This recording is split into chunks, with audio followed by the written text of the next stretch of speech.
Happy Saturday, everybody. You guys asked for it, so I am going to deliver. We're going to do a shepherd's pie roast today, which means we're going to listen to Shep Rose's latest interview on the Not Skinny But Not Fat podcast. That's right, Shep from Southern Charm. We're going to listen to it, we're going to react to it, and we are going to roast it up. So grab a beverage. Hopefully, you're wearing something very comfy. Smash that like, and let's get this party started. If you like what you see, come and get it with me. I know you deserve all you want, 'cause your heart's made of gold. But don't wait till you're old. If you want it, I get you some. Hello, everyone. Welcome back to my channel. Stand-up comedian and pop culture vulture, Joleen Lunzer here for a special Saturday, no offense, all offense, where we will be talking about Shep Rose's latest interview on the Not Skinny But Not Fat podcast. We'll do what we do over here. We take a comedic look. We're going to roast it. We're going to react to it. We're going to have a good time. But first, remember, everything I say is true today, except for the parts that are false. Everything is alleged and for entertainment purposes only. Allegedly.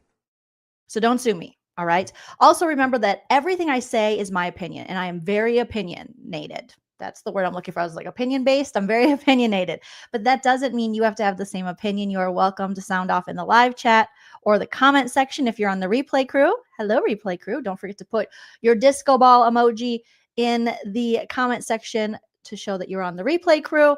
And you can put, all of your thoughts, hopes, dreams, and opinions, even if they differ from mine, and we can just respectfully and calmly, most importantly, calmly agree to disagree, like the very calm queen, Tamra Judge from The Real Housewives of Orange County. That's my opinion! It's just my opinion. Hello, you guys. Yes, Anna says a Saturday live. We got a Saturday live. Christina is 6 gummies in, so grab your gummies. And tonight we're going to be feasting on some shepherd's pie. Please smash that like. Let's set a like goal for 500 and see if we hit it. You guys killed it with the comments and the likes on the last 2 videos, so I appreciate you. I asked if you guys wanted me to roast this. You said you wanted me to. You left a ton of comments. When I combined the comments from yesterday's video and the day before or 2 days before, whatever, I was like, they've done what they needed to do to tell me that they want me to roast and react to this interview. So smash the like, hit the subscribe. You know the drill. If you want some exclusive bonus content, you can always join my membership or my Patreon. Links are in the description of the video. Or you can send a super chat while we're live, or hit me up on the Venmo, PayPal, Cash App. My dogs are just freaking out right now, so that's really nice. But I put a link also in the description of this video for the Not Skinny But Not Fat podcast YouTube channel. So if you want to go show her some love and subscribe, otherwise, you can find her everywhere you find your audio podcasts as well. So hello. Nana did march today, Beach. Nana was at the state capitol in Minnesota marching. So yes, Nana and Papa, they made signs. I'll post pictures in my community tab because they sent me some. So yes. Hello, Dog Mom Laura. So good to see you guys. Without further ado, let's get started and see what Shep had to say. Now, this was posted 3 days ago. I don't know when the audio version was posted. It might have been 5 days ago. But this is a recent interview of Shep. And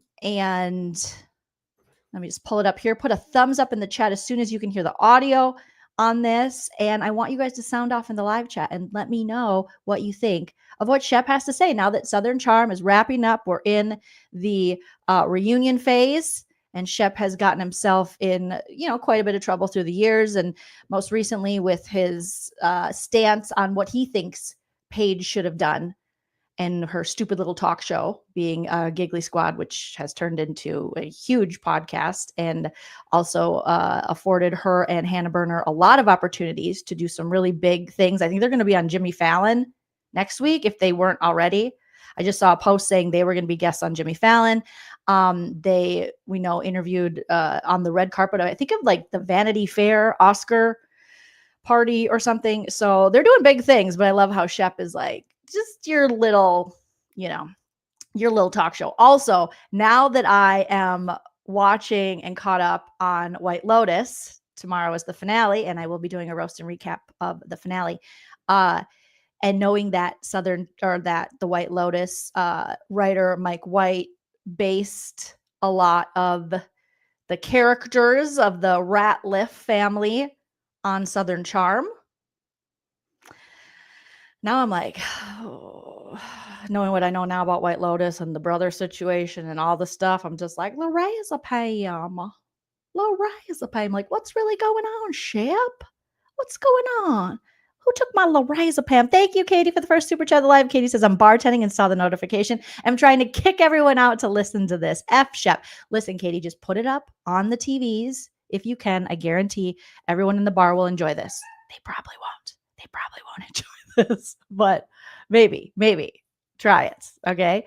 Thank you so much for the super chat. And I hope everybody leaves so that you can enjoy this. But give me a thumbs up as soon as you hear the audio. Let's start the Not Skinny But Not Fat podcast with Shep with his beard.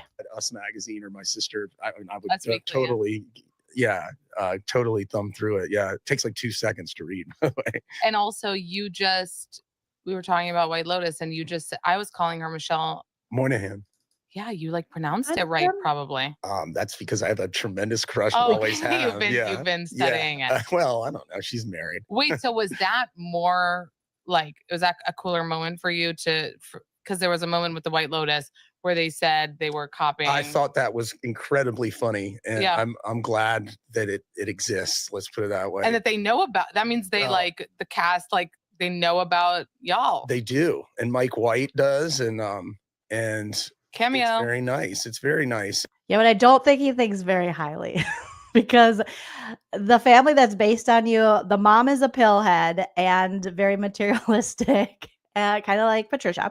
I don't know if Patricia's a pillhead, but very materialistic and such, and just out of touch with reality. The dad is currently being investigated by the FBI for money laundering that he finds out. The brothers are jerking each other off, and the daughter is just lost and thinks she wants to become a Buddhist and do the meditation year retreat class thingy, but probably won't do it because it's not that comfy. They're just serving soup and they got leaky pipes. So I don't know if I would be like, wow, they know who we are. They're writing incestuous oligarchy storylines about us. Yay.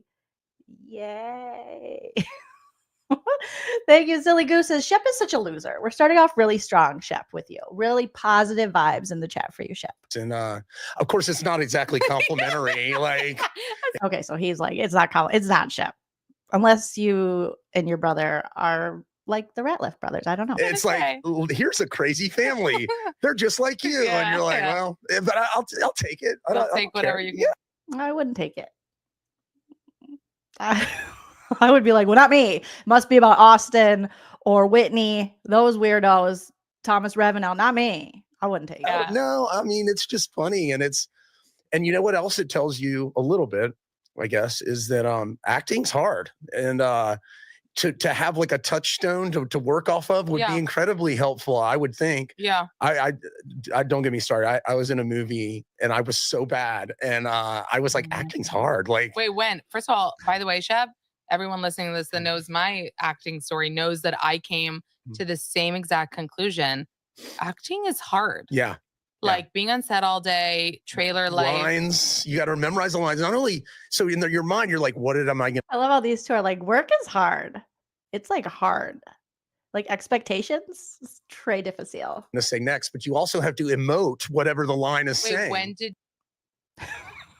you also have to emote? Yeah, that's the acting part. It's not reading, it's acting. Did you do this? Okay, well, as a friend of my a hometown friend's father produced a movie in the Low Country in South Carolina, and he was like, yeah, did you want to be in it? And I was like, well, what are 2 roles? They're like, you could be a bartender or a banker. And I was like, which one's better? And he said banker. You know, he wouldn't be able to bartend. That's too hard of a job. He would have to be a banker. No offense, all offense to bankers. And I should have been the bartender. Let's put it that you way. should have been You can't be drinking all the drinks though. You got to be selling the drinks, serving the drinks. You can't get shit-faced when you're the bartender. All right. at most places. That would be I more was on- like, foreclosures are way up. I was like, what am I talking about? Wait, is this out in the world? Yeah, it was on like, it was Okay, we're gonna skip ahead because I don't care about his acting. exist out there. So we Oh. did, and it never went any ridiculous. Did you like, would you take it as far as to like text the producer, be like, what about that day we shot my and post about, or the girls posted, like how much fun they were having, I saw that. like when you guys went Yeah, on yeah. vacay, and Yeah. like what we see. It was kind of like what we see versus like the actual fun you're Look, having. there's a show to be made, you know, Yeah. and everything can't make it, and you kind of learn that the hard way, and Yeah. then you're so egocentric, or we all are, I suppose. You think, oh, that how could you cut that scene with Right, me? right, You know, right. and you're like, well, Right. you actually have to get to know these other people too. Right, You know right. what I mean? Yeah. So funny. This season, Shepherd was So awkward. So funny. Yeah. Yeah. Oh Lordy. pretty loco for you. Yeah, yeah. You Yeah. think so? I mean, I think in a funny way Somebody get Shep a Kleenex. He just sucked up all of his snot.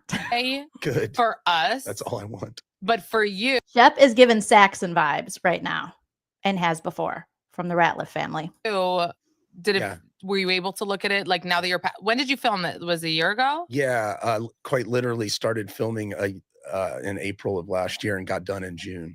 So are you over the Sienna thing? Was it okay for you to watch it and not? Totally? Yeah, it was tough to watch.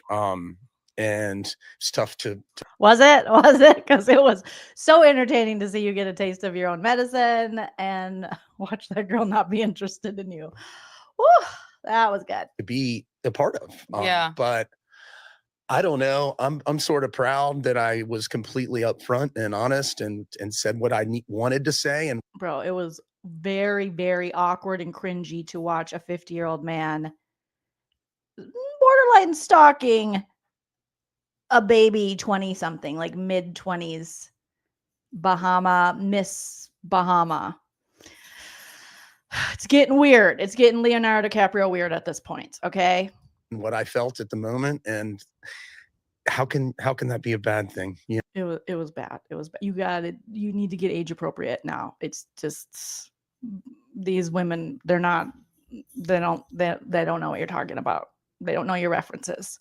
And when you talk down to them, they're so young now. Like at least Taylor, she was maybe she's, now 30. So she was at least in her late 20s. So when you were talking down to her, she knew it. But now these women are like your grandchildren. They don't even realize your like references and that you're talking down to them. Especially in the reality TV world. Like, and by the way, I don't distinguish between the two. I'm the same damn way. Yeah. I mean, I'm not an actor. Yeah. I'm a terrible actor, actually. I have.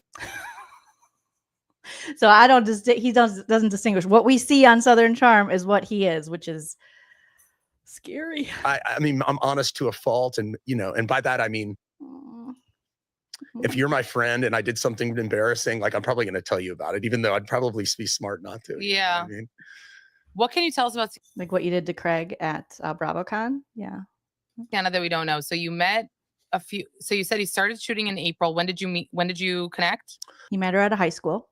Okay, we connected in August the year prior. Oh, wow. So yeah, and we had like a bunch of different weekends where we met up and had a lot of fun. Mostly in the Bahamas? No, Mostly she came to you? Charleston, Savannah, Hilton Head, where I'm from. Parents were gone. I had a house party. Austin was there with his girlfriend, Audrey, and Rod and Tyler were there. So it was kind of, this is before, cameras were not around. Those are just my friends. Oh, and they met her from before? Yeah, and everyone loved her. And what was her connection to the South, though? Does she have family there? No, I mean, she's like 6th generation Bahamian. So she came for you? Yeah, it's actually quite fascinating. I don't know if this means anything to anybody, but she was like, did you know when we first met in Charleston, she came to Charleston, she's like, my great grandfather was the mayor of a small town in South Carolina, and he was a loyalist to the crown and had to escape to the Bahamas. She was asking Shep if he knew him. She was like, my great grandfather was a royalist to the crown. Did you know him? I think he graduated with you. She said, can you imagine Sienna's like, you probably know him because you're like the same age. And that's how this whole thing started. Oh, wow. I was like, that's fascinating. I love the history, by the way. So you connected on Most old men do. Raya. Yeah. But And every then- time she came, Raya. Isn't Raya the account where you have to be rich, right? Raya dating app. America's #1 matchmaker if you're okay, what is it? It says dating over 50 and beyond. Is that Raya?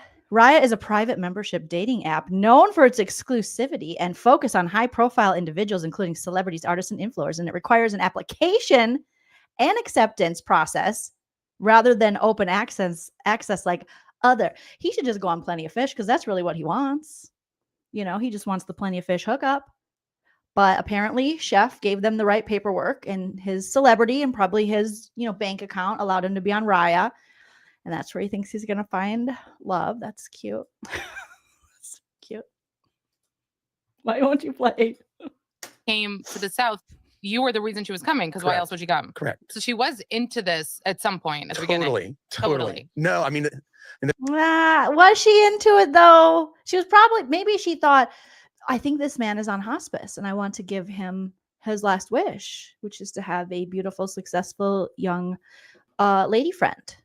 So maybe she just was like, oh, I'm befriending him. She thought it was your Make-A-Wish, like your hospice Make-A-Wish or something. I don't know, you guys. the timeline. So then I went down to the Bahamas. I met her mom or sister, and we went out on a boat and waded up to a Why didn't you date her mom? You're probably her mom's age. Honestly, her mom's probably younger than you, but you should have just hit on her mom. bar and played volleyball on the beach and had a grand old time. And then she came up to my mountain house, my family's mountain house, and she brought a friend, and I brought a couple friends, and we had a grand old time. But we had like a little bit of a falling out that was like so stupid, but it was just something that we just got in a little argument with. I said, I don't see things that way. And she goes, well, and so I said, let's just take a step back because I really enjoyed hanging out with you. And I don't want to have a bad taste in her mouth if we just, and she's like, okay.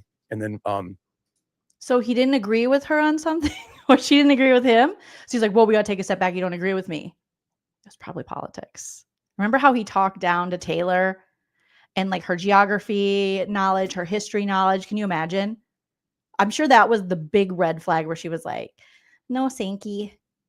Because we didn't see eye to eye. We didn't agree on something. What? It's weird. and then she got back to me a month and a half later. We just kind of took a break. And she's like, I actually feel pretty strongly. And, I think there's a way we can reconcile. She was like, is filming starting soon? Because I was thinking we could reconcile during filming, and I'll talk to you when there's cameras. Maybe that could be fun, right? I was like, I feel really strongly too. Like, let's give it another So shot. she reached out first Yeah, after this. Yeah. That's surprising given what we saw. This is what I like about Amanda's hosting style. Her name's Amanda, right? I want to make sure. Is that she will drag these fools and they don't even realize it. And she does it in a way where you don't even really know if she knows what's going on. But she does. Just enough to drag. That really? She contacted you? That's just shocker given what we saw. Because we saw she was like disgusted by you and it was really embarrassing. And I would like hide away forever if that was me. But are you sure? Are you sure you're not confused? Okay. Exactly. And that's okay. And You're okay with it. because I know what Oh my happened. You know what I mean? Yeah. Like, it's okay. Really. Think whatever you think. That's okay. She's obviously gorgeous. Yeah. But like when I was watching the episodes with her, I was like, she's really not giving much. Like, did we see the woman that you like fell for so hard? Was it like just the physical stuff? Get him, Amanda. It was great. I mean, and we went out west skiing, which was hilarious because we went to a tough mountain, Jackson Hole, and it's not for beginners. And I was like, are you sure you can handle this? And it was pretty funny. We laughed about that a lot because she spent a lot of time on her back, just like her poles spread out everywhere and her skis. And No, you wish she spent a lot of time on her back. Okay. I think she spent a lot of time on her feet running away on an airplane, getting away from you. You wish. That's how it went. Just, like, trying to help her. Also, you had like a lot of experience together. And we travel had and a stuff. lot of fun. And then Palm Beach and then Charleston. And then out of nowhere, this sort of. You took her on like elderly vacations, like stuff that a young woman in her early 20s probably wouldn't want to do. Palm Beach. No offense, all offense to Palm Beach. But I don't think that's where. Am I wrong? You guys feel free to educate me. But isn't Palm Beach where like the housewives of New York City, like old money hangs out, or older people like my age hang out? Not like 23-year-olds aren't going to Palm Beach, right? Maybe they are. Just coldness and distance. And I mean, and then Palm Beach and then Charleston, and then out of nowhere, this sort of just coldness and distance. And I mean, It's going to come out in the reunion. When does this come out? The reunion is this week, right? Is it a 1-part or a 2-part reunion? It's probably a 2-parter. Okay. So this will come out next week. Anyways, yeah, I don't think I'm stepping out of bounds at all, saying that she met someone else in the period between when we saw each other and she met someone more age appropriate or with a bigger wallet, maybe. She met someone else. I offered. Can you imagine Shep probably offering to be like, I could be the cuck. You know what that is? Is that a term you kids know about? I could just sit there. I could watch. I could. No. So I think he's less Saxon from White Lotus and more Gary Gregg from White Lotus. Do you guys see it? Let me know. When we were going down to the Bahamas. Got you. And never did she say that. No, she couldn't say it for some reason. I wish she had. I would have actually been okay with that. I mean, I would have sucked. I mean, it sucked. I knew. I mean, I'm not a dummy. You know, I've been around the block a few times. Oh my God, I was trying to think. Like, I always wonder what's gaslighting and what isn't. She may have been like gaslighting you a little bit, because the way it would look like you were saying all the stuff that happened, what you just. Amanda's like, what's gaslighting? I think she's gaslighting you. I love how Amanda's like, I don't really know what it means, but I think I know what it means. And also, I think she's doing that. Yeah, I think you got gaslit, bro. You got gaslit. Amanda doing us all a service. Just low key, high key, dragging Shep for us. Just said there was a timeline. You had history. You met up. You met her family. You went away together. Blah blah. We're seeing this episode of her looking at you like, you crazy? Like, we're not dating. And then that's why you look crazy. Like, you look crazy in those episodes, professing love and all these things where she's. I just want to like send all my money to Amanda for this. She's like, you look crazy. You're like a crazy person. You realize that, right? Like, it's crazy, but she does it in a way where you almost can't be offended, because it's not like she's like, you're crazy, you're stupid. She's like, but you look crazy, right? It's like the general consensus here. I am obsessed with this interview. I thought she was dragging Sandoval and other interviews we've watched her do with alleged narcs or bad dudes, whatever you want to call them. And this is pretty good already, Amanda. We're only 9 minutes in. In every generation, there is a chosen one. She alone will stand against the vampires, the demons, and the forces of darkness. She is the Slayer. Like, you look crazy. You're crazy, Shep. You look so crazy. Lighting you a little bit. Because the way it would look like you were saying all the stuff that happened, what you just said. There was a timeline. You had history. You met up. You met her family. You went away together, blah, blah. We're seeing this episode of her looking at you like, you crazy? Like, we're not dating. And then that's why you look crazy. You look crazy in those episodes, professing love and all these things where she's saying, we hung out. It sounds like she's saying, we hung out a couple times. Like, chill out. But you're saying that wasn't the case. Yeah, like 6 long weekends over. Auntie Amanda doing the damn thing. She's like, yeah, she looked at you like you're crazy. Like, we only hung out a couple times. Like, that's weird. Like, she looked terrified. She looked like you were going to like Ted Bundy her. Like, she was really worried, right? Did you see that? It's weird that you say that she was ever interested, because she just looked like you were stalking her. Like, it looked like she was getting a restraining order, because she always was filling out paperwork when you were near. That's so weird. And there was the police. So, okay, cool. For a 6-month period. I don't know. I mean, is that nothing? It feels like something. That's nothing. You're 50. Dating for 6 months when you're 50? If I dated someone ever again, if I wasn't married for some awful reason to my wonderful husband, shout out to my husband, John, if something happened, okay, if he got away from me, which he's not allowed to, but let's just say, and I had to date again 6 months, 6 months. I think I've had my period longer than 6 months. You know what I mean? Like, what? No. No, that's nothing. That should be, he's like, that's something. No, that's the age of a baby. That does not equal longevity in a relationship. And you should know that, because you're 50. I don't do that a lot. When she went away with you, were you paying for everything? That was a point of contention, but yes is the answer. For the most part, You met on Raya. We just Googled Raya just to make sure. It's a private membership-based dating app known for its exclusivity, and focus on high-profile individuals, including celebrities, artists, and influencers. You met on Raya, where there's money. Okay? Not lovey, money. It's exchange. She's not dating you because you're like this hot dude that she's like super attracted to. It's a transactional relationship. She brings the youth and the beauty. You bring the money, honey. What is he talking about? Of course you should pay for everything. You're literally paying for her to want to be around you and near you. That's what you signed up for. If you wanted like a relationship where it was 50-50, you would date someone more age appropriate, obviously, who isn't a baby fetus and has, a 401k and all the things that people usually have at your age. She hooked it up in the Bahamas. Yeah. You know what I mean? But it was a plane ticket situation where she expected everything. As she should. As she should. It's Raya. I was like, well, you're on fire. Liar, liar, pants on fire. You met her on Raya. Get your wallet out, sir. I was like, I don't want to pay for the privilege to hang out with anybody. But you're on Raya. It's Raya. Like, it. Yeah. That's where you old men with money go to meet young women who would never talk to you without money.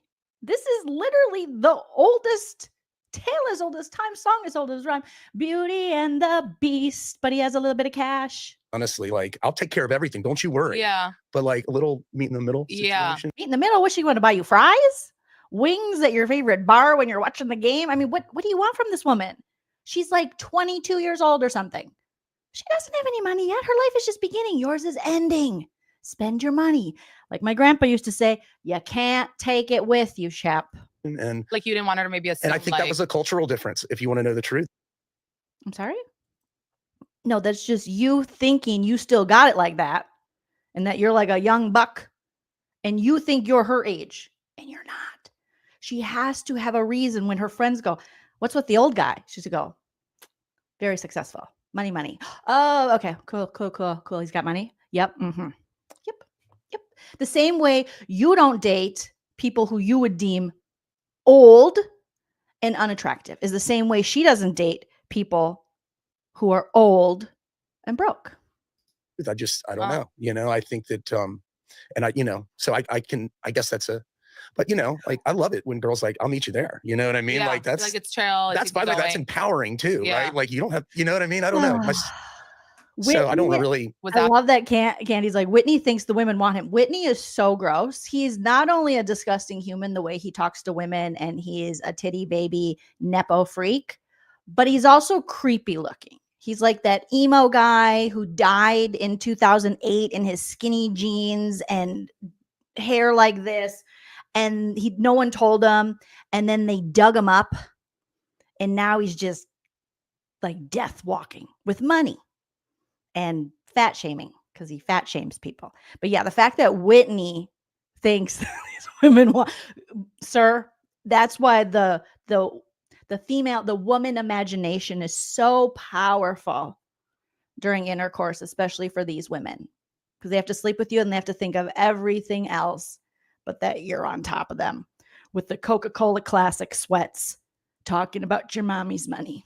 At the point of contention you were talking about before that you had a little thing about? Yeah, because she was supposed to come up to the mountains and I a day before, and I'd hired a car to go get her and her friend, and I was like, get on the same flight as him, and then I'll get the car to come and blah blah blah. And a day before, she was like, hey, I've been really busy, can you just grab my flight? The day before, and that rubbed me. I did. It rubbed me the wrong way. I was like, that's reckless almost, in my opinion. Sorry. Okay. What did he just say? I was reading Teacher B's comment. Teacher B said, come on, she did score that beautiful shark tooth necklace, and he is just giving out shark tooth necklaces. Oh my god. Okay, let's see. What did he say now? What was reckless about what this young woman did compared to him being a 55-year-old man dating someone who just out of their teenage years? Car to go get her and her friend. Okay, I was like, get on the same flight as him. And, then I'll get the car to come and blah, blah, blah. And a day before, she was like, hey, I've been really busy. Can you just grab my flight? The day before. And that rubbed me. So that's what it's like raising kids. You never know what they're going to throw at you. Okay. That's what you're doing. You call it dating. We call it raising children. Okay. That's kids. She doesn't know. She's young. She's like, yeah, just grab my flight. I couldn't make it. Big deal. That's the price you pay, bro. I did. It rubbed me the wrong way. I was like, that's reckless almost, in my opinion. You know what I mean? Yeah. Not the drunk guy who is ruining his friend's life at BravoCon, calling a young woman he's paying to date who can't get on a flight reckless. Wow. Yeah. That's annoying. I've been really busy. Can you just do it? Amanda's like, okay, I have to feign empathy, like wow, that's annoying. Mostly you, but hopefully you think I'm talking about her. Did you do it? I did. But then you were Shep is such a cuck. He's such a cuck. I did do it. Yeah, I did. And I sent her extra money. mad about it. So she would text me later. I waited to after the weekend and mentioned something to her. Okay. And we both You probably scolded her like a parent. were like, hold on. Do you think that maybe started the kind of No, that was before the reconciliation. That was right before. Got you. And then, yeah. So then things were going well. Sounds like the perfect partner right there. Everything's going well. You're not agreeing with each other. You're taking some time off. She's missing flight, so she doesn't have to see you. Yeah, sounds so promising. With the skiing and this and then that. They went skiing. She can't ski. She's on her back the whole time, but not in the way he'd like. At Palm Beach. And she also wanted you to come out to the Bahamas with all your friends. With the cameras, Amanda. Say it, Amanda. I know you want to say it. I know you want to say it, girl. Oh yeah, she was super excited. Excited About the cameras. Duh. the cash trip being in the Bahamas. She's like, I'm going to talk to the head of tourism and we're going to do this. You get. And then nothing happened. And then she's like Miss Bahama. So she's like, this is my home. Put it on TV. This is amazing. Something happened. Something happened. Something happened. She was having sex with another guy that she actually likes. And that doesn't have to take a break from talking to her when they don't agree. And I mean, that's not for me to say, but I mean, how did you? But you're saying it. You already said it. You find this out? I came back from Europe, and you're traveling all the time, Shep. I love it. My parents and brother and sister and their whole families. We got a house near Sorrento, Italy. Oh, fun! And I first went to London to see some people, and then went to Italy. He's always with his parents because they are picking up his trips, just like he's always at the family cabin that he doesn't pay for. So you know what it's like, Shep, to be the irresponsible kid and have your parents take care of and pay for everything. By the way, like, so after the Bahamas trip, it was like you could have knocked me over the feather. I was just like emotionally spent.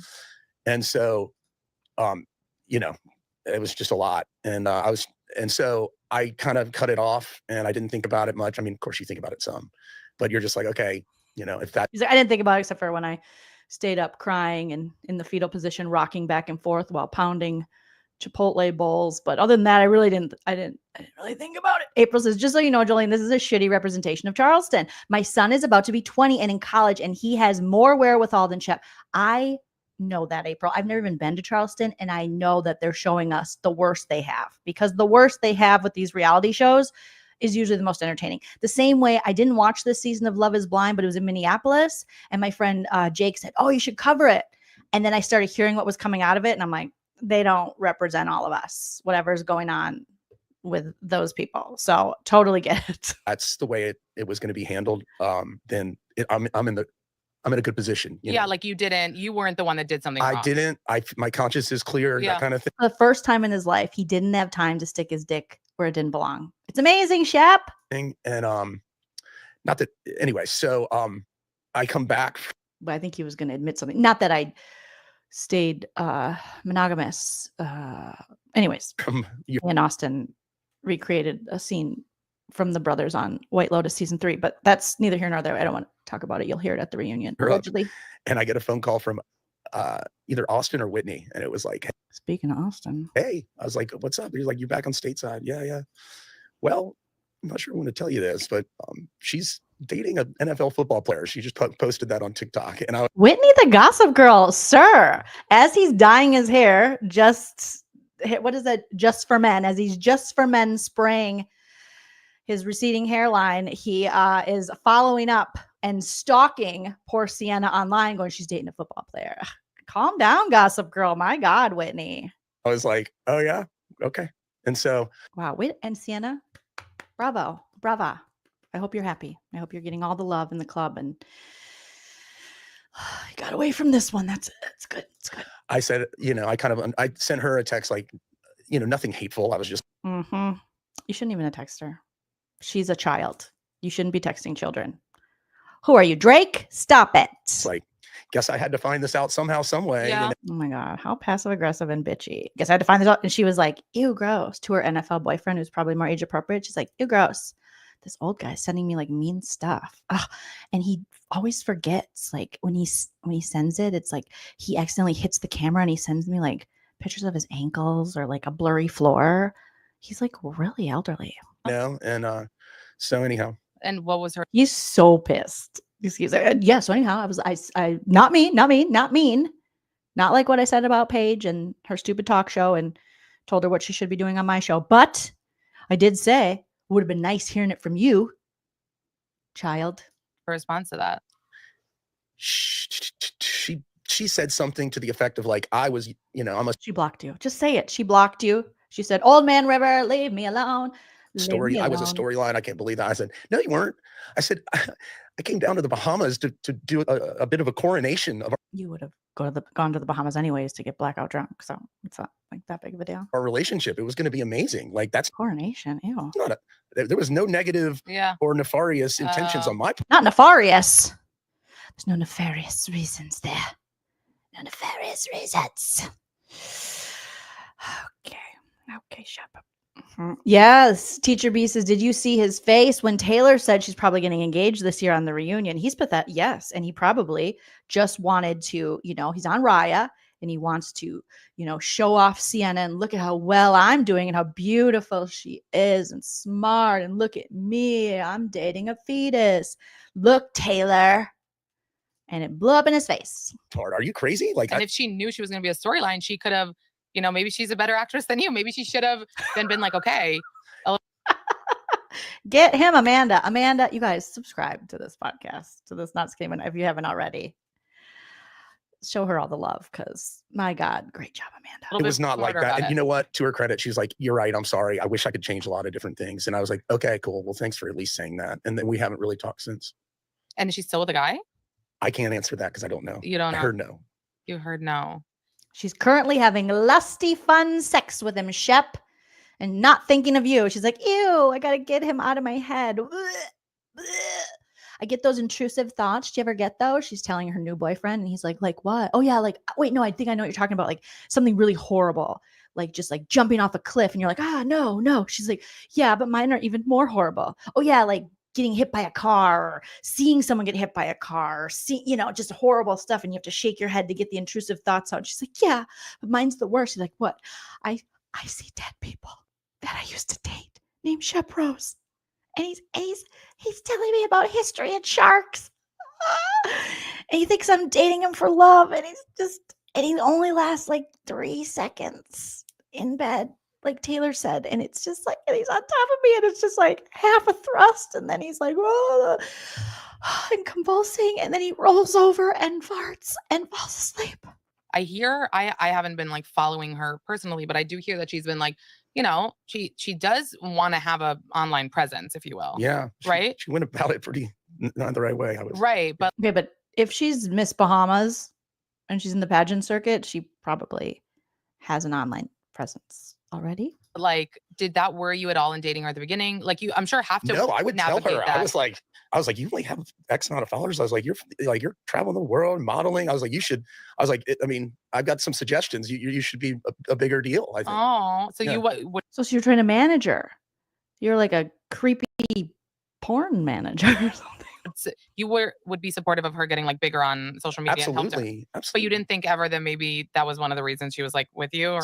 Well, I mean, that's a lot to go through, or not go through, but like that's a lot of effort just to get a few more followers or a few thousand more followers. So no, you didn't. I don't care about that. Yeah. I mean, I think that like it's a brave new world. Like if like a lot of people are, followers are currency. I get it. It's not like I pandered. I got lucky. I fell into the Bravo world, and so I can probably guarantee you, not the rich nepo baby white guy saying I got lucky. That's your privilege, Shep. You're welcome. if I wasn't on Bravo, I would have like a couple 3,000 followers because I'm not like diligent about it. Yeah, about like posting or interesting at all. Like nothing about this man is interesting. And stuff. Yeah, I'm not giving anybody my makeup tips. This episode is. God, sir, you could use a little foundation. I'll just be honest with you. Maybe a little, tinted moisturizer. Did that not red flag you? No, Really? I didn't know her. Her and Whitney. Oh, FX's Dying for Sex, She swiped right on him or whatever. April 4th on Hulu. What was the deal with Whitney? Because you guys didn't really explain it on the show. Her and Whitney also connected on Raya? Yes, before me, So she swiped right on him or whatever? I guess. Did that not red flag you? She swiped right on him, and then she met him, and she was like, "Oh my god, he's a vampire." Because Whitney is the undead. Like, he literally. I know I joke, but for real, he's a vampire. We know this, right? I mean, have we ever seen him in Sun? Direct Sun. Be honest, you guys. He also could be a daywalker like Blade, but he's not like a hot vampire like Angel from Buffy the Vampire Slayer, like a scary one. Very scary. No, what? Really? I didn't know her. Like, she thought. Yeah, he but was- like she could be dating people her age. that's true. That's what people are into. I don't care. I'm Oh my god, Amanda. Get him. older than her too. You are. Yeah. Did he just say, I'm older than her too? Like, we were supposed to go, what, you are? Like, Amanda was going to go, what? I thought you were mid-20. Are you serious? Are you serious, guy? Are you serious? William Shepherd Rose III? You are older than her? I didn't know. Like, she thought. Yeah, he but was- like she could be dating people her age. that's true. Who knows what people are into? I don't care. I'm older than her too. You are. Yeah. How old is she? She's 27 now. She's Don't lie. Don't lie. You're trying to add years. That lady is 20 years old. Don't lie, shepherd's pie. 26 when you. And you're like, 26, 27, 25, 24, 23, 22, 21, something, 10th grade, something. I'm not sure. super smart guy. We talked about Amanda, stop that. you read for fun.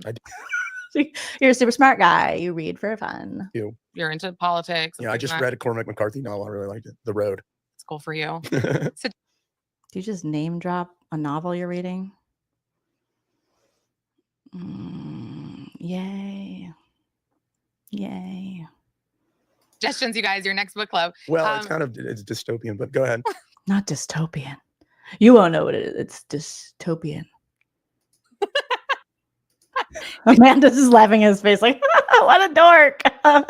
He thinks that impresses me. I literally just made fun of the fact that you read for fun. But cool story, bro. Don't you want to look for somebody that's into those same Yeah. things? Yeah, no, No, he doesn't. He doesn't. He just wants youth and beauty. He doesn't want someone on his level because they would challenge him. And he wants to be in control and be the boss and be able to talk down to the women. Come on, we've seen how he works. dystopian, but go ahead. Don't you want to look for somebody that's into those same Yeah. things?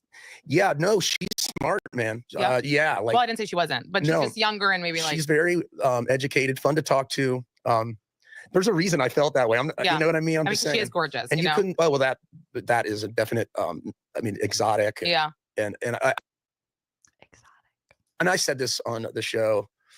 I think. Like there was a part of me, it was like a fantasy, like, oh, Yeah. like this is like maybe this is what I'm supposed to. Is he fetishizing her? Easy for me to say, but it's almost like the way he's talking about, like she's exotic and it's like a fantasy for me. She's like a whole person, bro. This is creepy. It's like a fantasy for me. I'm gonna fetishize her. Do have this Yeah. like another life in another country, and I love the Bahamas, man. I love fishing and surfing and all that stuff. So Yeah, like, you maybe this built is- up. yeah, It's kind of like You know- This interview, Shep, it's not making you look less creepy and fun. Interesting thing about me is I was conceived in the Bahamas after my parents had some Bahama mamas and hurricanes. So I know he thinks he's special, but did your parents do it in the Bahamas and make you? I don't think so. how your Girls mind can, do a lot of yeah, times. girls do too. Guys do too. Girls Okay. need to know that. Like we're thinking ahead too. What are you talking about? Why do you say girls? You're 50. Women. You should be dating women. If you're dating girls, we have to call the police. It's And weird. all that stuff. So yeah, like, maybe you this built is- up. yeah, It's kind of like you know how your girls mind do can, a lot yeah, of times. girls do too. Guys do too. Girls Okay. need to know that. Like we're thinking ahead too. Depends with who. Sometimes you Depends are. with who. Of what? What do you Supposed to do have Yeah. this like another life in another country, and I love the Bahamas, man. I love fishing and surfing and all that stuff. So Yeah, like, you maybe this built is- up. yeah, It's kind of like you know how your girls mind can, do a lot yeah, of times. girls do too. Guys do too. Girls Okay. need to know that. Like we're thinking ahead too. Depends with who. Sometimes you Depends are. with who. Yeah. Sometimes we're trying to leave the situation, but so Yeah. are girls. women? You date women. You're AARP years old. You date women now. They're women. They're supposed to be women, not girls. Right. So this, you built that like fantasy, and especially for you, because maybe like you're not. You need to be dating the perimenopausal and the menopausal at this point, Shep. Maybe you can go late 30s, but otherwise, no. If she's not sweating through a t-shirt at night like me, she's too young for you. She's too young for you. If she's not talking about black cohosh, she's too young for you. She's too young for you. Okay? If she's not dealing with a little moodiness due to hormones, she's too young for you. She's too young for you. Not so sure about like the settling down, having a family, staying in the South. Like this was like, You need to find a woman with Skechers. This was the anti-white picket fence, right? And which I don't disdain it, but I've scoffed at it before. Yeah, maybe you have a little anti with it. Yeah. Let's talk about the shark necklace for a minute. Not the shark necklace. Not the shark necklace. She's too young for Shep. I don't want her. You can have her. She's too young for Shep. Hey, she's too young for Shep. Hey. Oh, the shark necklace. We're getting there. Teacher B, we're getting there. I first of all, on her, everything looks good. So she puts it on. Oh my God, Amanda. I love how she's just laughing at him because guys like this hate to be laughed at. Let's talk about the shark necklace for a minute. Okay. I first of all, on her, everything looks good. So she puts it on and you're like, oh, cute. So, link it or whatever. Yeah. But where did this come from? My friend, my good friend sold you on it. No, it's her company. She goes and she hunts for shark's teeth and makes jewelry. My family were huge Shark Week aficionados. Like we'd sit together as a family and watch it. Is Shark Week even still on? Because I remember that was a big deal because I'm as old as Shep. And people would but that was before like social media when Shark Week was first happening, or social media was pretty new. And so people were actually still watching cable television. I don't know if that's still a thing. And I just love sharks. I know a lot about sharks. Weirdly, I have a lot of books about sharks. So I get excited about like anything shark related. Yeah, but you're getting this for a girl, not for you. But I think it's cool. What girl wouldn't want a great white shark's tooth necklace? Is that really? Okay, I don't know. I feel like we'd like diamonds more, gold more. Yeah, he's like, I took her skiing. She doesn't know how to ski. I don't care. I like to do it. I took her to Palm Beach. She was too young. I don't care. I like to do it. I gave her a shark necklace. She's not really into shark necklaces. I don't care. I like it. Might be the problem, Shep. Yeah, like a reason 10,000 why I don't know anything about the opposite sex. And how weird though that you got Taylor a different shark. Yes, different shark. Different shark. But like you got the same. Well, Taylor. Silly Goose is killing me. Silly Goose says his friend is actually a 7-year-old niece making necklaces. She's like, Uncle Shep, I think you would like this because you're like a big, tall baby kid. Yeah. My mom listens to a podcast with these two wonderful ladies called I've Had It. And they call men like you titty babies. Here's your shark necklace. You can give it to your friend. I think we go to the same school. Are you getting a discount with this friend? A little bit. Foxy Fossils. That's what it's called. I love we're shouting her out. Yeah, sure. So you're getting a discount. Good person. She hunts for she hunts for sharks like she walks the beach. No, So if it's not his niece and it's an actual woman with a business who might be more age appropriate, why not date her? She's into sharks. You're into sharks. He's like, no. She's old. There are a lot of washed up. I mean, ones that are already dead. Yeah, they're washed up in the sand. There's places. No, the teeth fall out. Did you know that sharks lose teeth at an alarming rate? No. So do men your age. That's so interesting, Shep. That is so freaking interesting. Well, there's not a dead shark being deep-toothed. Yeah, they have rows of teeth because they're always falling out, and then they invariably make it to the shore. Like like layers. Correct, and they're always regenerating teeth. Oh, so she finds them. She finds old. I'm not saying it's not a cool concept. Okay. I'm saying maybe the next girlfriend gets a different present. Yes, maybe. But Madison, maybe a gift certificate. Madison. Maybe a gift certificate. Said something to you like off the cuff. You didn't really stay on it, but she said something like you're not rich enough for her, and you kind of were like, I mean, Madison's not wrong. And not okay. Like you kind of took it at face value. You're not probably rich enough to put up with you. You're gonna have to make bank. Your personality sucks, so you're gonna have to make up for your shitty personality and the way you talk down to women with a pretty big bank account for these Raya chicks, I imagine. I felt that. You felt that? Yeah. That if you were maybe like flying around first class everywhere you go. Yeah. And I said that at some point to her. I was like, look, I don't have a private jet, you know, like, and I've got nice. What a loser. He doesn't even have a private jet. How are you going to date Miss Bahamas? You even got a private jet. She's on Raya. She's on fire. Like people are going to, she's going to be sought after. Sir, you barely look like you brushed your teeth today. No offense, all offense. Stuff, and I like to do nice things. I was like, my family, Thank like you. we fly first class only on chat. long flights, you know, like, and we don't drive Mercedes and Yeah. stuff like that. That's just not who we Drive are. like a Skoda? A Buick. A Buick. What the fuck's a Skoda? Amanda's like, you drive a hoopty? What do you drive? What do you drive? A Buick. Oh my god, my grandpa. All grandpas drive Buicks. I'm not shocked that Shep, who is a grandfather's age, drives a Buick. I'm not shocked. Like, yeah, you.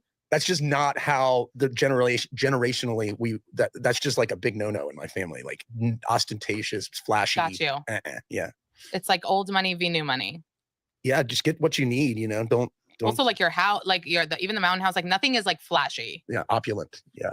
Gaudy. Opulent. You know what? Now you're bringing me back with all these big words. Opulent, I know. I didn't know the first one. What was the first Gaudy. one? No. Amanda's like, okay, you're like throwing out your dystopian book and like these big words like opulent and stuff. You're trying to do something. She's doing I saw a clip of Twiggy, the model from the 60s, and Woody Allen, the perv himself, the perv of all pervs, is asking her about who her favorite philosophers are. And she throws it right back at, well, who are yours? He's trying to make her look stupid. He goes, well, I like all the big ones. She's like who? Name them. Which ones? And I was like, oh my God, I love you, Twiggy. I don't know if she's still alive, but if she's not, RIP Twiggy. And if she is alive, you are amazing. Because he thought he was going to get one on her and be like, well, what philosophers do you read? She's like, I don't know. Who do you read? And he couldn't answer because he's stupid. But he's still trying to make a woman look stupid because he's a predator. No, that I know. Ostentatious. Oh, that I knew. Maybe opulent, I didn't. Opulent, yeah. What does that mean? Just over the top and gold plated kind of Love thing. it. Yeah. Yeah, because I remember watching you like from season 1, and I always thought You have Shep a gold star.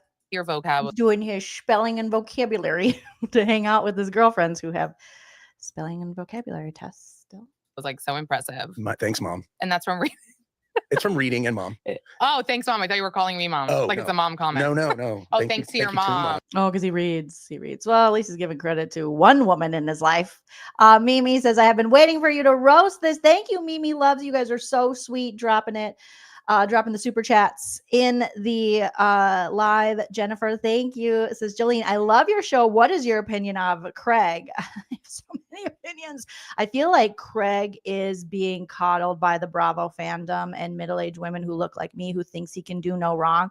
But I think that the breakup with Paige and Craig, I think that, if Craig wanted someone who wanted marriage and a kid, similar to how Sandoval said he wanted that, then you find a woman who wants marriage and a kid in the time frame that you do.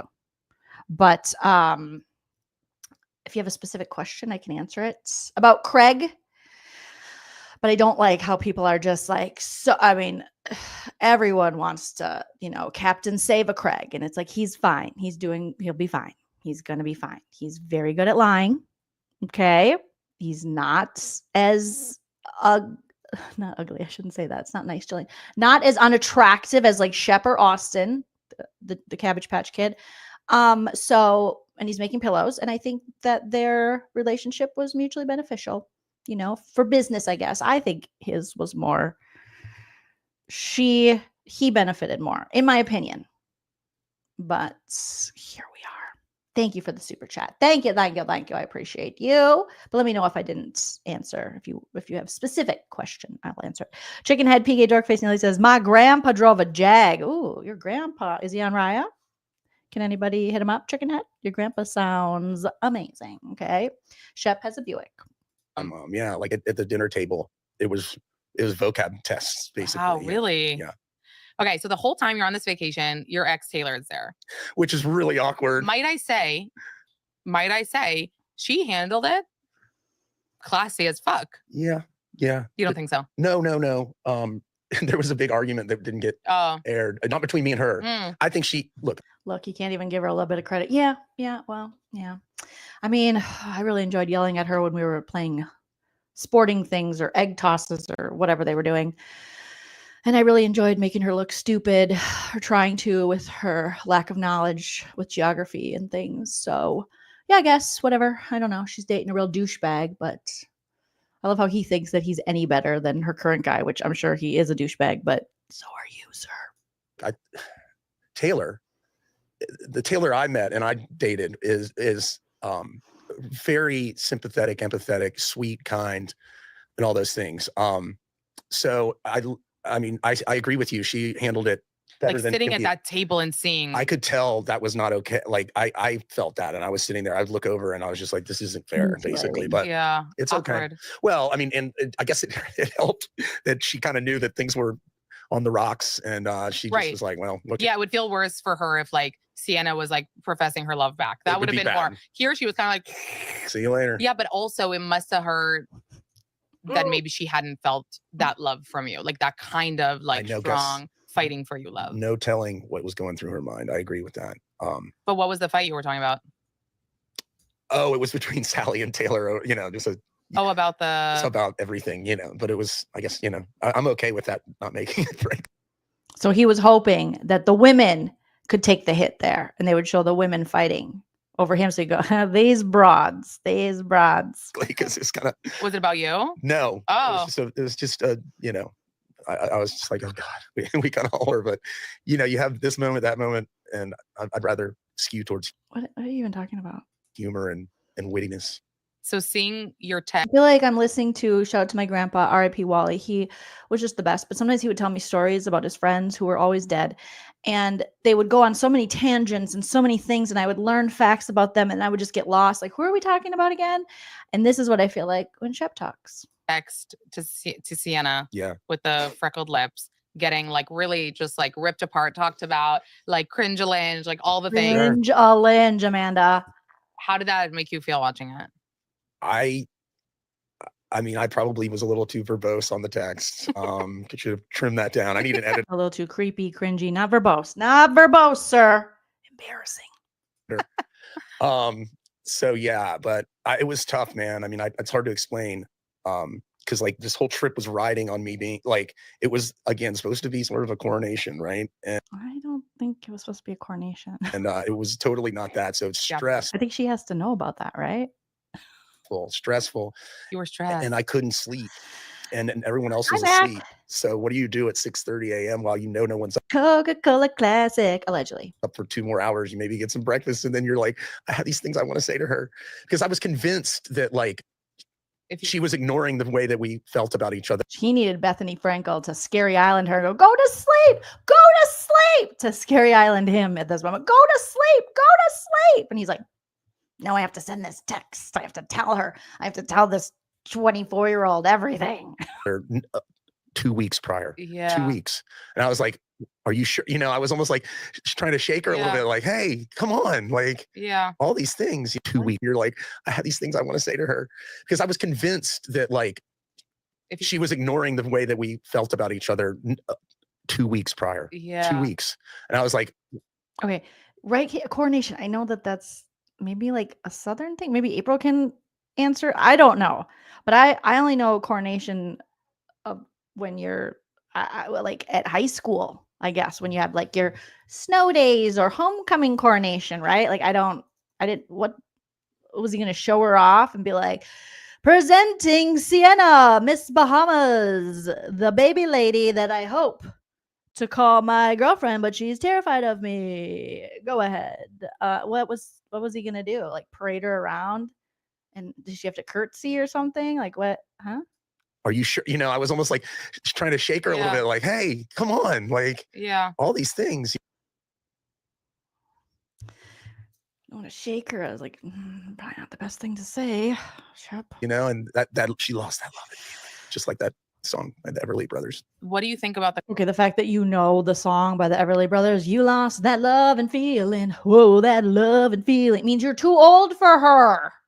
She does not. She's like Evermore, Taylor Swift. No, I don't. What?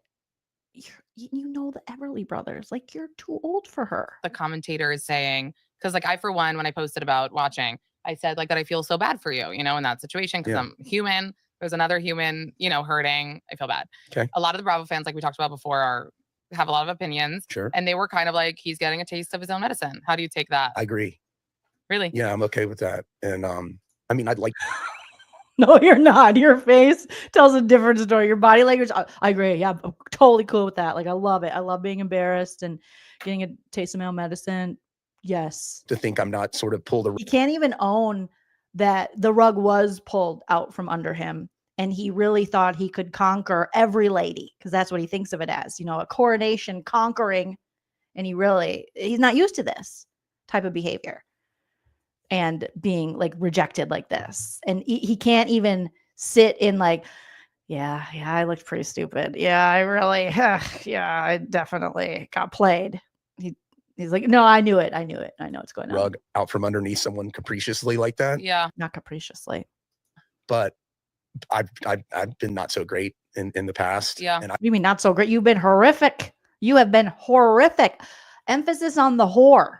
I believe in the karmic universe. And I wasn't angry about feeling that way. You look angry. I was hurt, but I was like, I don't know if you've heard like these quotes, like it makes you feel alive, You say things like, I want to shake her, and it makes you feel alive. What in the like ayahuasca is going on here, sir? and it humbles you, and it shows you that if everything went your way all the time, what kind of life is that? I mean, I don't know. There's some people I guess you could ask that too, but it teaches you. We could ask that to you. The privilege is real. You get all the things. You got all the nepo. You come from money. You get this show. You get all this opportunity. Arguably, you don't have any real talent that we know of, yet you want to judge everyone else and other women and their talent.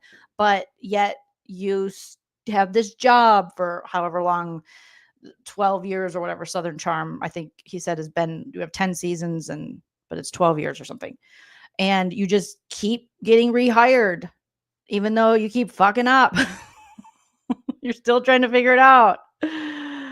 But you're 50. I mean, that's you, sir. A lot, when things don't go your way. And yeah, so I think I came out better because Yeah. Yeah. Oh, God. It's just the same as the ayahuasca, where instead of like getting therapy, dealing with this shit, he's like, I'm just going to take this hallucinogenic and shit myself and cry and see things for like 5 days.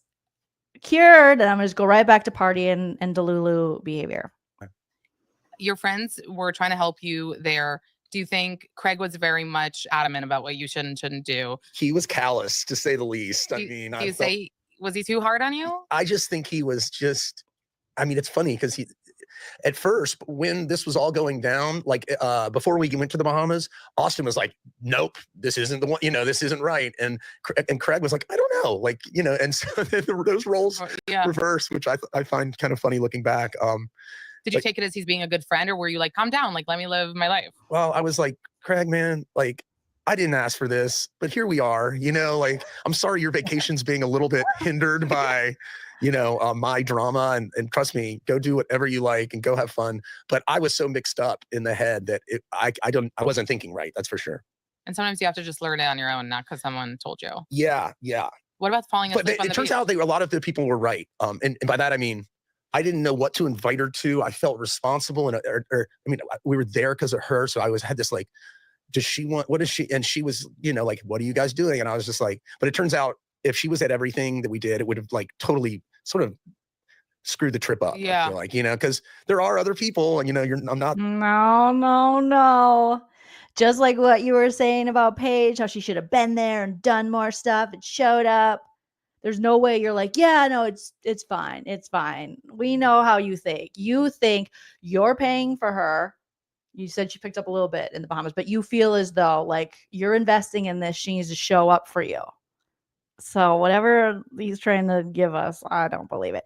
Thank you, Jennifer, for the super chat. Jennifer says, Jolene, do you think Shep will ever get married? I have a nephew that got married at 58. So maybe. Yeah. I think it'll be one of those situations where he erectile dysfunction, it'll just, he's like, I better snatch someone up right quick. If he ever uses or loses like he can't walk, he'll need someone to help him with his walker. He'll have to get married. But yeah, I think eventually he could definitely get married.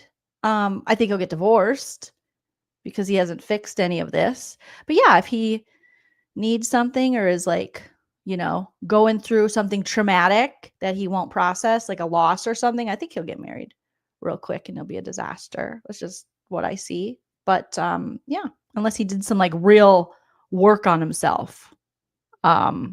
Maybe. But 58, I think Shep's gonna be like, that's too young. That's too young for me. At the center of the universe. And it was awkward in moments where like you were already on the rocks with her, she wasn't answering the tag, whatever, and then she was invited to the dinner. That's right. But I had fun. Against all odds on like the boat trip, because I got to laugh and think about other things and jump in the ocean, which is like a favorite pastime of mine. What happened with the falling asleep on the beach?